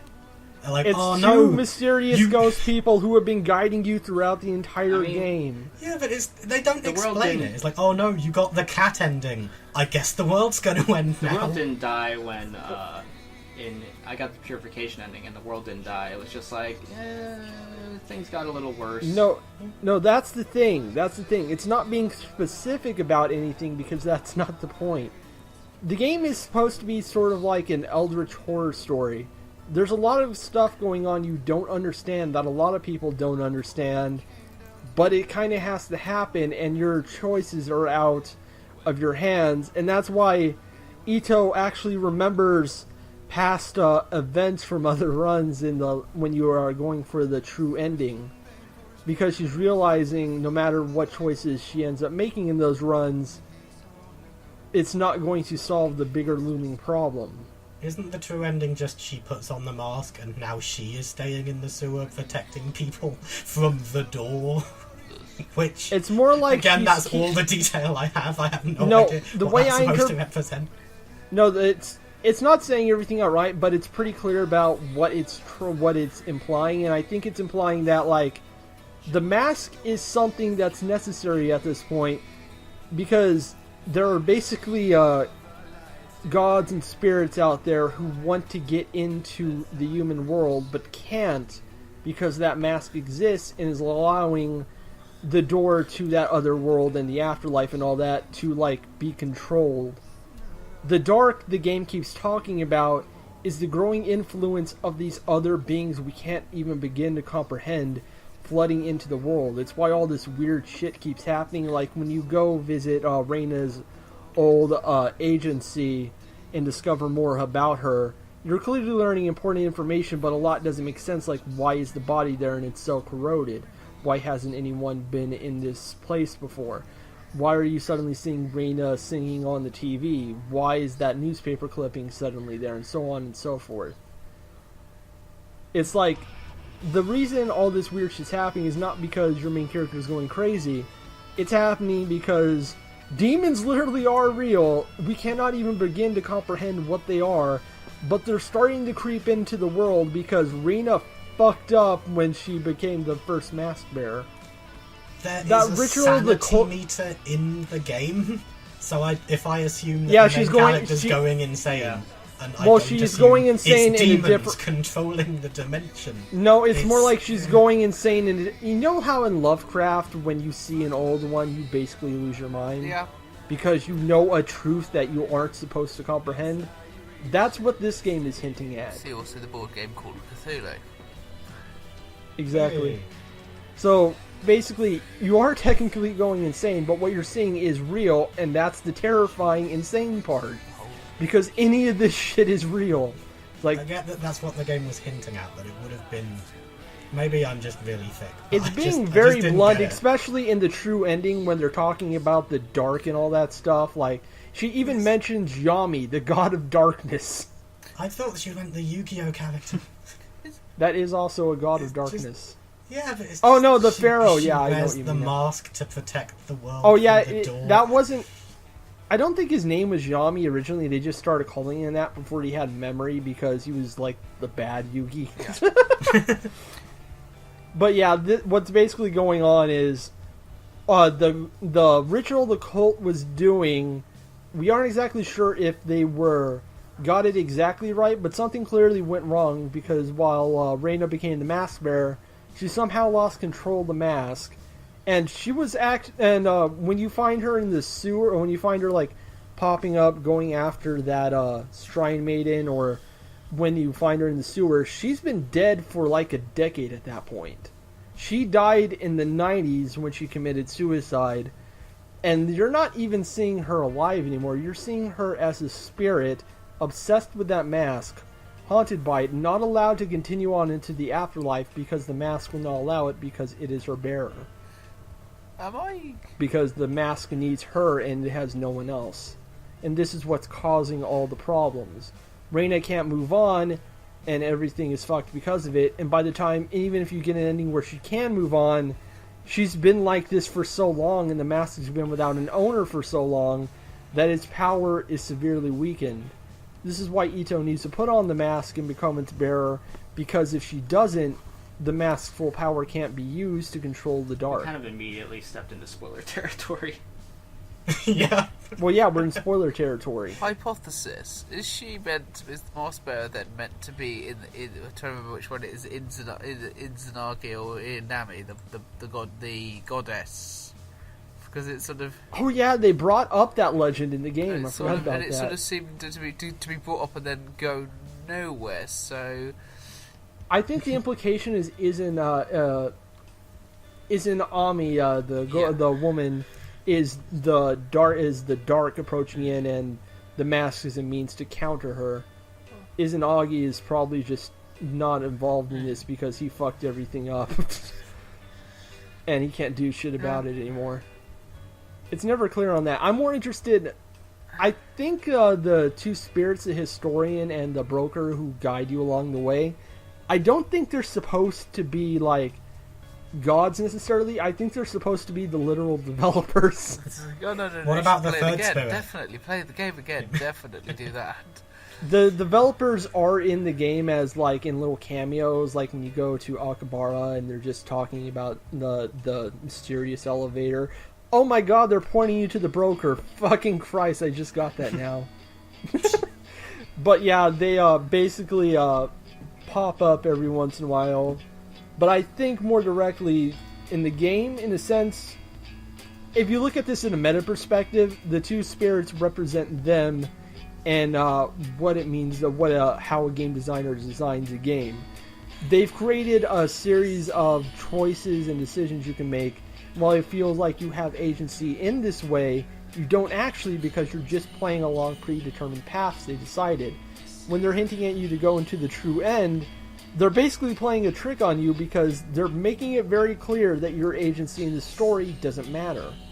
Normally in a visual novel, you're meant to feel really good and awesome about how you've guided the story along, or like all the girls you got in your harem or whatever bullshit like that, getting better and better endings. But in this one, the true ending kind of sucks really bad for Ito, and it's the only one where the entire world doesn't die, and the reason the entire world dies and isn't specified why it dies is because the developers are like, those aren't the proper endings. There's only one, and it's not a good one. And also the sort of the whole puppet thing is like, oh, you're a puppet of the master. No, you're a puppet of the player. No, you're a puppet of the developers. Ito is your puppet, and you are being controlled by the developers. Like, that's how I saw it. And I noticed when I went on the Steam forums, there were actually a thread complaining about how the ending wasn't super happy, and you got all the girls, and everything was wonderful and amazing, and it made you feel like a really awesome person who has totally a lot to live for and a lot to offer a woman. Why won't a girl talk to me? Oh god. And it's just like, why doesn't this horror game have a happy ending? Visual novels are supposed to make me feel like I have a big penis. And it's like, I don't think it was intentional, but they definitely ended up stumbling into telling the normal visual novel audience to kind of go fuck themselves. Not bad at all. Because this game, I can't tell if it's intentional or not, but it's like, it's using the nature of a game itself to tell like a cosmic horror story, and that's kind of cool. Unlike the Stanley Parable, which was more of a dark comedy. This is like making fun of this absurdity we're just kind of not paying attention to in the background, and then they shine a light on it and turn it into something unpleasant. It's kind of weird that some of these endings have deep thematic meaning to what the whole story is meant, and then there's other endings where it's just like this one we just kind of put in for a laugh. The cat ending. Pick up all the cats. Get the cat. I love that ending. And did you get the forest ending? Or the one where you have really low sanity in the forest? Oh yeah, where the one where he turns out you were like a crazy person in an asylum. The weird one is if you play through the forest with really low sanity but not the lowest sanity, then you get a different ending. When you fall down on the ground and then you get up and you have a camcorder and you turn it on and you go, "Hey guys, what's up? It's your boy Logan Paul here, checking out this spooky suicide forest." go! What are you talking Are we gonna find some bodies? Of course we are. Get it? Corpse. Whoa! There was a Oh my point God. in that section where, like, I think it was only in one point where the background actually had a bunch of hanging bodies in there. And that Yeah, I was pretty noticed that. uncomfortable. But yes, one point. Yeah, one point. There are several points in that fucking area where there's like corpses hanging in the I background. only noticed one. I only noticed one. I didn't Maybe notice it's one has as something to well. do with the sanity or something. Oh shit, I wanted to mention this in the non-spoiler section, but Danny kept complaining about things and I kind of lost track. But one thing I really like about the opening area of the game is it tells you the difference between playing professionally and playing like a fucking violent lunatic, fairly cleverly. Like when it gives you that drink option, it's like maybe if you take the drink, it will help, and then it doesn't. And she's like all panicking and wanting to find the key to get into the sewers, and she like hears something in the trash can. She's like, I should find someone to help me. And so you go into the building and there's no one there, and you get a prompt. She's like, oh, there's no one here. And then you leave, and then you get the option to shoot off the latch to the dumpster. But if you go back in there, you find out there is someone there, and he just hadn't noticed you yet. I'm kind of mixed on a lot of the choices in the game, because I know that they're in a lot of games I love, like Life is Strange, but I do get really tired sometimes of having choices where it's like, oh, you can do this choice in the game, and this, you know, it'll help. It will Why raise did you your shoot the sanity. bamboo? What did Because I that bamboo wanted ever to. do to you? It 'Cause was a I'm a hard-working fucking panda. family bamboo. Yeah, You just had to go back and get the thing so you could get the thing from the lake.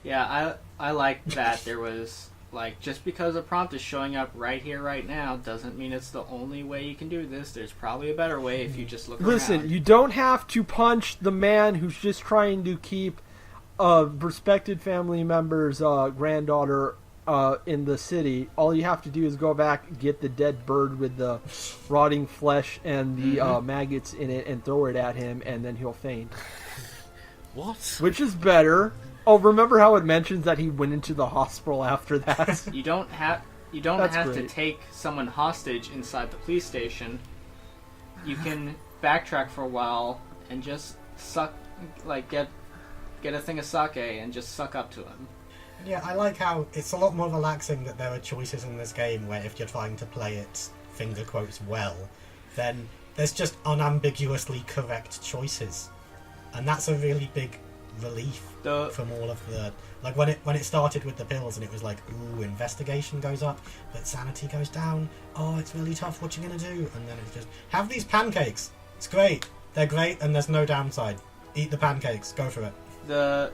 It drops your professional rating a little, but at that point, by it's one. good. And Professionalism by 1, sanity up by 10. oh, and it neurosis also down drops by... neurosis a lot. Isn't it good that you drop your neurosis?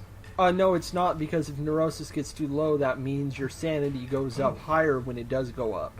I thought it meant that if your neuroses was really high, like I went on a crazy mental destroy everything run, and my neurosis was super high. I'm forgetting if it's you want the way. I think you goes. want negative neuroses because that means you have less neuroses. Yeah. I'm trying to remember when it says you're stressed, if it's in the positive or the negative.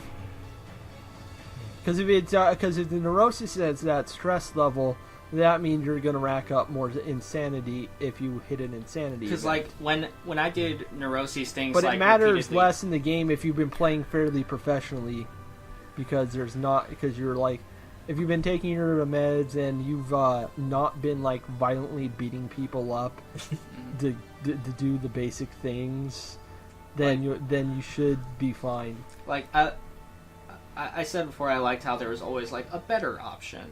Like you didn't have to just do the one in front of you, but the one in the police station was weird because your options are just kind of like, you can get rid of this this guard lady by like setting her up with a dude, and then you can like possibly ruin her career by turning off the cameras and then doing whatever you do, or you can leave them on, but like you'd either have to knock a guy out or illegally pull a fire alarm to get him out of the way.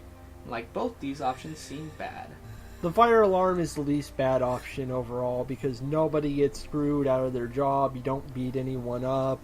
It's Yeah, just that's what it like seems you like. get in trouble, but I mean, yeah, this is a situation where you're just going to get in trouble. Period. And like, I mean, I ended up I left the cameras on. Like, I got rid of her. I left the cameras on. Then I ended up knocking the dude out with the cameras on me on accident. And like the next time I went back to the police station, the girl was like, "I saw what you did. How on earth could you do that? But since you were nice to me, I'll just delete it. But don't ever come back here again." So I don't. She says that too if you you pull a fire alarm instead of knocking Yeah. it out. So there really wasn't any consequence. Well, there is I think a few other people find out about the punch. No one But found out about it. I don't me. remember. If you get the ending where you shoot the pervert, then they mention, like, and you also punched that guy, which honestly doesn't really compare given that you shot him out and stuffed his body in the sewer. But still, it's still not very nice. I just blackmailed him. But speaking of like the neuroses, I liked that there was kind of a negative side effect to just going around really paranoid, talking to everyone over and over again, wandering around aimlessly. It's really clever because it's assuming you're going to play this exactly like a point and click, and that's how you play a normal point and click. Just going over your options over and over. When you hit a wall, it's like that turns out to be a bad thing, a bad idea. Yeah, It's and clever. that's really clever. Not completely adhering to traditional point and click rules is pretty clever. And it was just. The game subverts a lot of stuff, and I like that a lot. But it does get a little obvious of what it's doing once you figure it out. As long as you don't threaten people or punch them or shoot things, you'll be fairly fine. Yeah, that was the thing where I liked how it was a break having lots of choices that were, there's an unambiguously good thing to do here. But then it also meant that there were very few really difficult choices where I was like, I hate that I'm doing this, but at the same time it's going to stick with me, and I'm going to think about this for a while. That kind of feeds back into the true ending, because the true ending is basically arguing no matter what you do, it's going to lead back to this, or everyone's fucked. You cannot be the hero unless you choose to suffer for it. And every ending where you get the best possible options for lots of people are kind of moot, because the evil spirit god things that nobody can properly comprehend that are changing reality around you are like common, and you got to get that mask on and lose all of your sense of self and like any connection to your own life, or we're all fucked. I just can't stop seeing it as the good ending is the one where you go and live in the sewer. I like it when a horror game doesn't have a happy ending, because that makes sense. It's a horror game. Horror is meant to be frightening and or disturbing and or Even- sad. Even the Silent Hill Homecoming got that. The best ending in that game still has an entire town dead and two characters severely traumatized by learning horrific truths about how, like, their parents murdered their siblings and everyone was a part of a cult, and there are horrific monsters, like, barely contained in this one town in America. I mean, that, like, they're pretty fucked And up. like, just the idea of not being in control is a horrifying concept. And what it seemed, from what I understand of the true ending, because I looked up the same Steam thread you did, so I was trying to find like just a rundown of what the different endings are. And it seems like you're just like every other ending is just kind of a negative. Like it affects the world badly in some way, and no ending really. Or affects Ito badly. Like in some no way. ending really. Yeah, like if you help Rena, the ending I got was deciding to forgive Rena, and which was good for Rena because she could finally move on and find some peace. But Ito ended up forgetting about Tanaka and her some of her memories, and has this undescribable sadness she now feels and can't put a pin on. So she's kind of living miserably. And then the world ends because, the evil gods things. Yep. Yami. So, I mean, there's no really truly good ending. Yeah, like, probably that's the best what I'm trying one to you say. can get is deciding to go into the afterlife.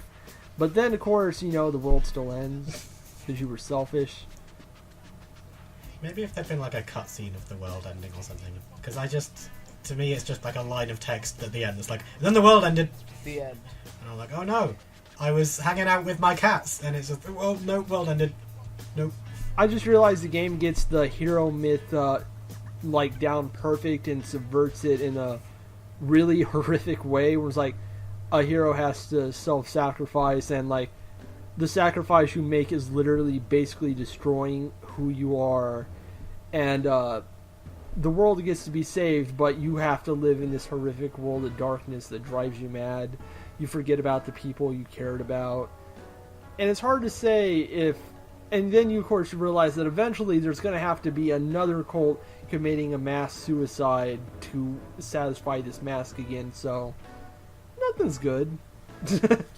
Everything is darkness and disturbing. This is indeed a disturbing universe.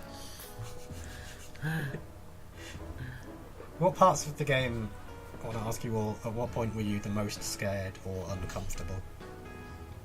I would say it's his most unnerving at the beginning of the game, where you're not sure what's going on yet. Like when you first encounter Rina in the sewer, that is a legitimately disturbing event because you don't realize there's no way to save Tanaka yet. You're just trying to do everything right, and then they repeat that event again later when you're at the shrine in a flashback. But then when you think you can. If you had any thought that you could actually change this, it makes it very clear you can't, because Rina has to get shot, and there's no way you can change this, and you have to do it, or else time just repeats forever and ever. And the game actually brings that back up again later in a really super clever way, where the mask takes control of Ito again, and you have the freaky scene where it's telling you to kill the shrine priestess. But if you wait out the timer this time, you can resist it. And I was like, that's stressful. And then it plays it back again when you go back into the suicide forest and find Rina holding Tanaka by the throat again, threatening to cut it. And she's telling you to forget. And the screen starts freaking out as text starts popping up everywhere. And the only options you can get are forget, and there's no timer.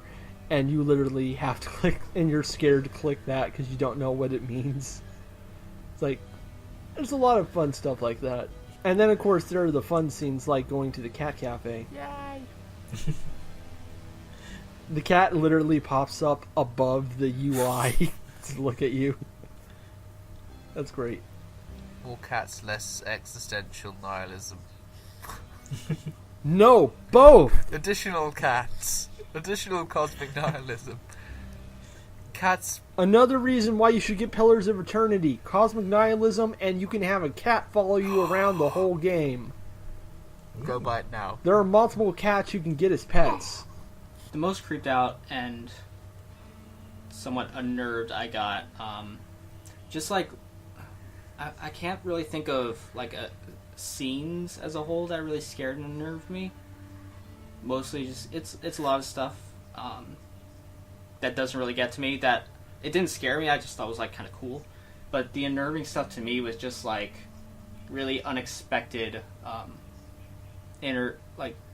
just cuts of the mask sort of out of nowhere. Like when you're just sitting in an office and then just suddenly there's a flash of the mask and it's gone. And just little things like when you're in the apartment, like seeing the flashbacks, and then the, like, just kind of out of nowhere, slowly, just the mask starts fading in from the background, and you don't really notice until it's there. Just stuff like that. Also, I can't say it scared me, but it was just kind of uncomfortable. And a cool moment is a part where I came back to the shrine to try and talk to Mai, and you walk in there and immediately there are just prompts all over the screen that's just like kill her, kill her, kill her, kill her, like before, and there's a timer at the bottom, and so I'm like, your options are wait it out or just kill her. And so you have to wait in that like 20 seconds that feels like it's taking forever. And I don't know what happens if you press kill her. Maybe nothing happens and you just power through it anyway. She dies. You do kill her? No, nothing happens. You don't kill her. Oh, you don't? You get the feeling for a second like, ooh, maybe I'm gonna... Wait, what am I thinking? That's a shame, because you should just have to take out your gun there and kill her if you hit those prompts. Of course, you don't have your gun. Yeah. So maybe you just, like, try and, like, strangle her to death or something. That would... Punch her out of her shoes. See, because that makes the scene less cool now. Dang it. Yeah. Because, like, having to fight against, like, your just kind of intuitive need to continuously press on things and not wait in video games. And... Like that bit in Lisa the Joyful where you're walking past people in that peaceful village and every time it's like, do you want to kill this guy? That actually reminds me of Lady Killer in a Bind, because the way the dialogue system in that game works, if you once you get decisions, you're normally like, okay, I have to choose one of those, but if you keep going through the dialogue, new decisions might unlock based on the new talking points. So yeah, I always like it when games do stuff like that. Just like, be a little patient, maybe something else will come up. But like, I guess it not actually having the consequence just hitting that is a bummer, now that I know that. I was making it up. It's Thank not you. true. You do kill her. What's real? Maybe it depends on how insane you've gone. Tama, was you ever freaked out when? Probably when you get to the compound and then it sort of does the almost a fake out ending, it was all a dream sort of ending. It's like, let's hang on a minute, what is she doing? Like, let's go to this picnic. Oh my god, what are you doing here? That's not right. Oh, let's stay here forever and oh my god, this is not okay. I was most freaked out at the beginning in the sewers as well. Or at least I was most afraid there because I didn't know anything about the game or the characters, and you walk in and your partner's there and a girl's got a knife to his throat and she's clearly evil and a bit insane and she has pigtails and she keeps talking about Kamakura, and I've just finished Danganronpa and I was just waiting for that line, like, you remember what happened, don't you, Detective Ito? Back in Kamakura, yes, queen! What? I'm sorry for everyone. You should be sorry. Yeah. Funimation should be sorry. It's as much their fault as mine. I'm really glad I picked this one because it ended up being way more interesting than I first thought. I thought it'd just be kind of a neat horror visual novel thing, but it's a whole lot more clever than it looks like, and I'd like to see more from this bunch of developers because they have some really interesting ideas on how to screw around with players that I think could serve other games better if they would just, like, make it stable. Yeah. Make the game stable. Strong and stable. Yeah, to be honest. You guys aren't Japanese. You don't have to design games like the Japanese do for PC. To be honest, it's a crying shame this game hasn't got a console port, because it would go quite happily and quite nicely on on one of the 3 consoles. I can think of some ways that this could run on a console fine. Yeah, I mean, I could. Yeah, the way it's set up with the prompt system, you could do the movement thing, but like you have to take the mouse completely out of the equation. I mean, you could have like one analog stick just be like the mouse pointer, which is kind of how Walking Dead does it, and like you already have the every prompt is split into 4 directions, even if you don't have 4 different prompts. So you can mouse over that with with maybe like the right stick, and then or and just then hit, move along. Then a prompt comes up, and then you can press a button, and then you can use the direction pad to pick up. You could hit a button or like a D-pad and to highlight one, stuff like that. I think it could work. I'm not going to get mad that that's not already a feature for gamepad users because, 1, this is a point-and-click game released on PC, and 2, look how fucking janky this thing is. Do you really think they had the time or money to do it right? Not really. I think At some point, you just got to get something out the door, and these guys got it out the door, and it works for the I most think part. So Sony I'll just take that as a would win. make sure QA was better, or would make Yeah, but Sony would leave it on the PS4, and I don't want that. Yeah, I mean, like, honestly, of I actually want to be able to play video have it on- games. PC. It could also be on a console. Switch. But if Sony was the one who published it, then it wouldn't have been on I mean, PC they don't have ever. to publish it, but you still have to go through, like, to put it on their store, you still have to go through certain hoops to make sure it works fine. That is questionable. Black Tiger. They published that one. You can game the system if you're Mass Effect Andromeda. that. Well, that should never see the light of day anyway. It still ran. All right. Let's go ahead and get to final thoughts. Music is nice. Yeah, very, very good. Oh, we forgot to mention Very the good music. Music's really good. It's really Like, good, even- and I hope I can find the Even the OST. fake Iowa Dark. song is pretty good. I bought the I would collector's listen to that. edition. I can send you a copy if you want.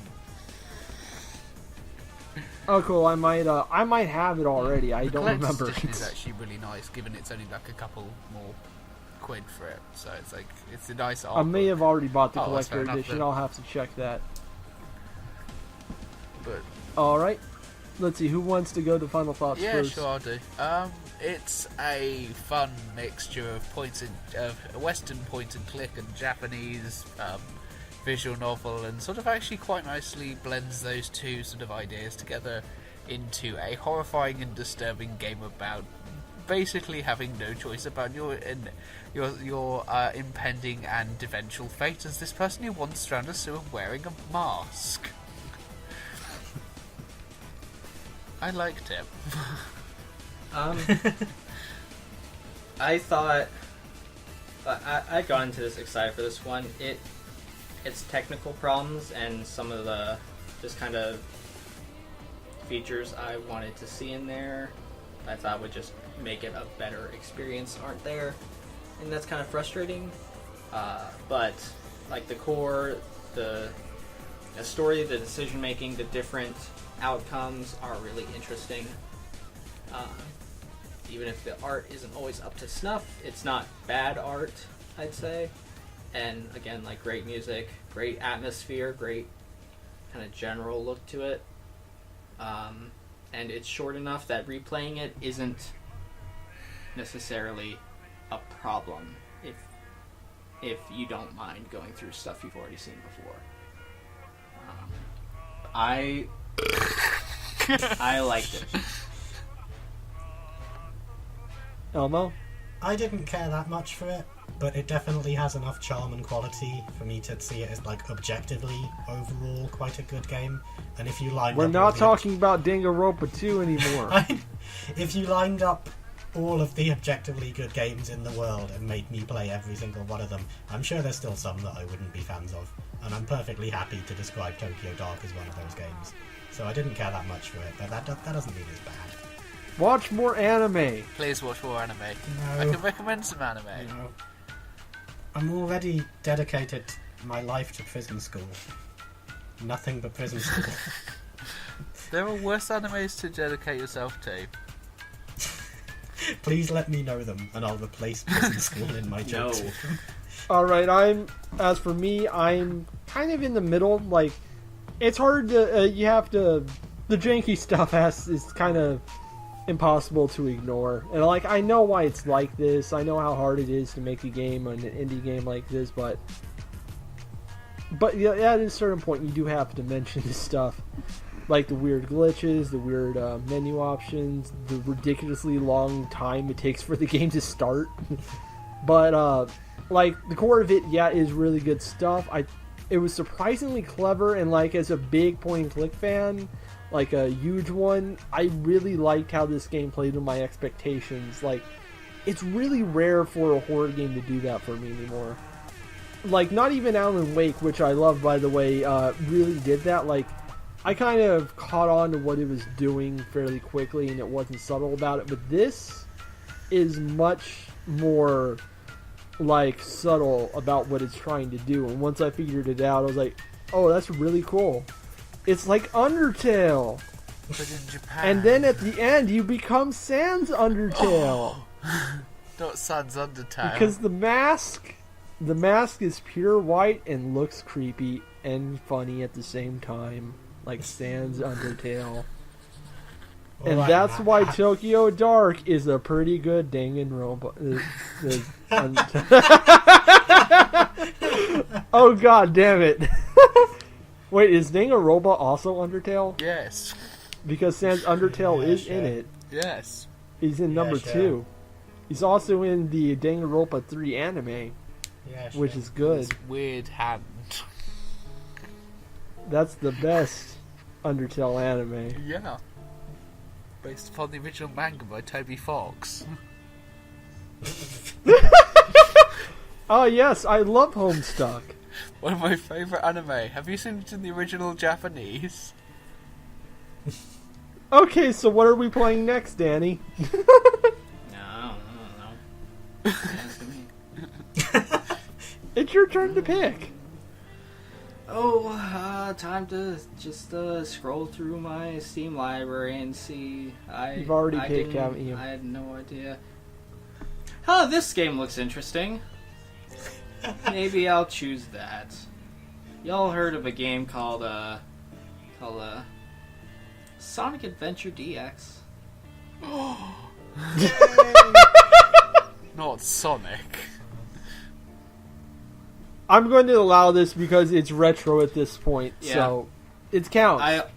But like anything past the PS2 era, I will set my foot down unless it's really pretentious. AKA Alan Wake. Yeah,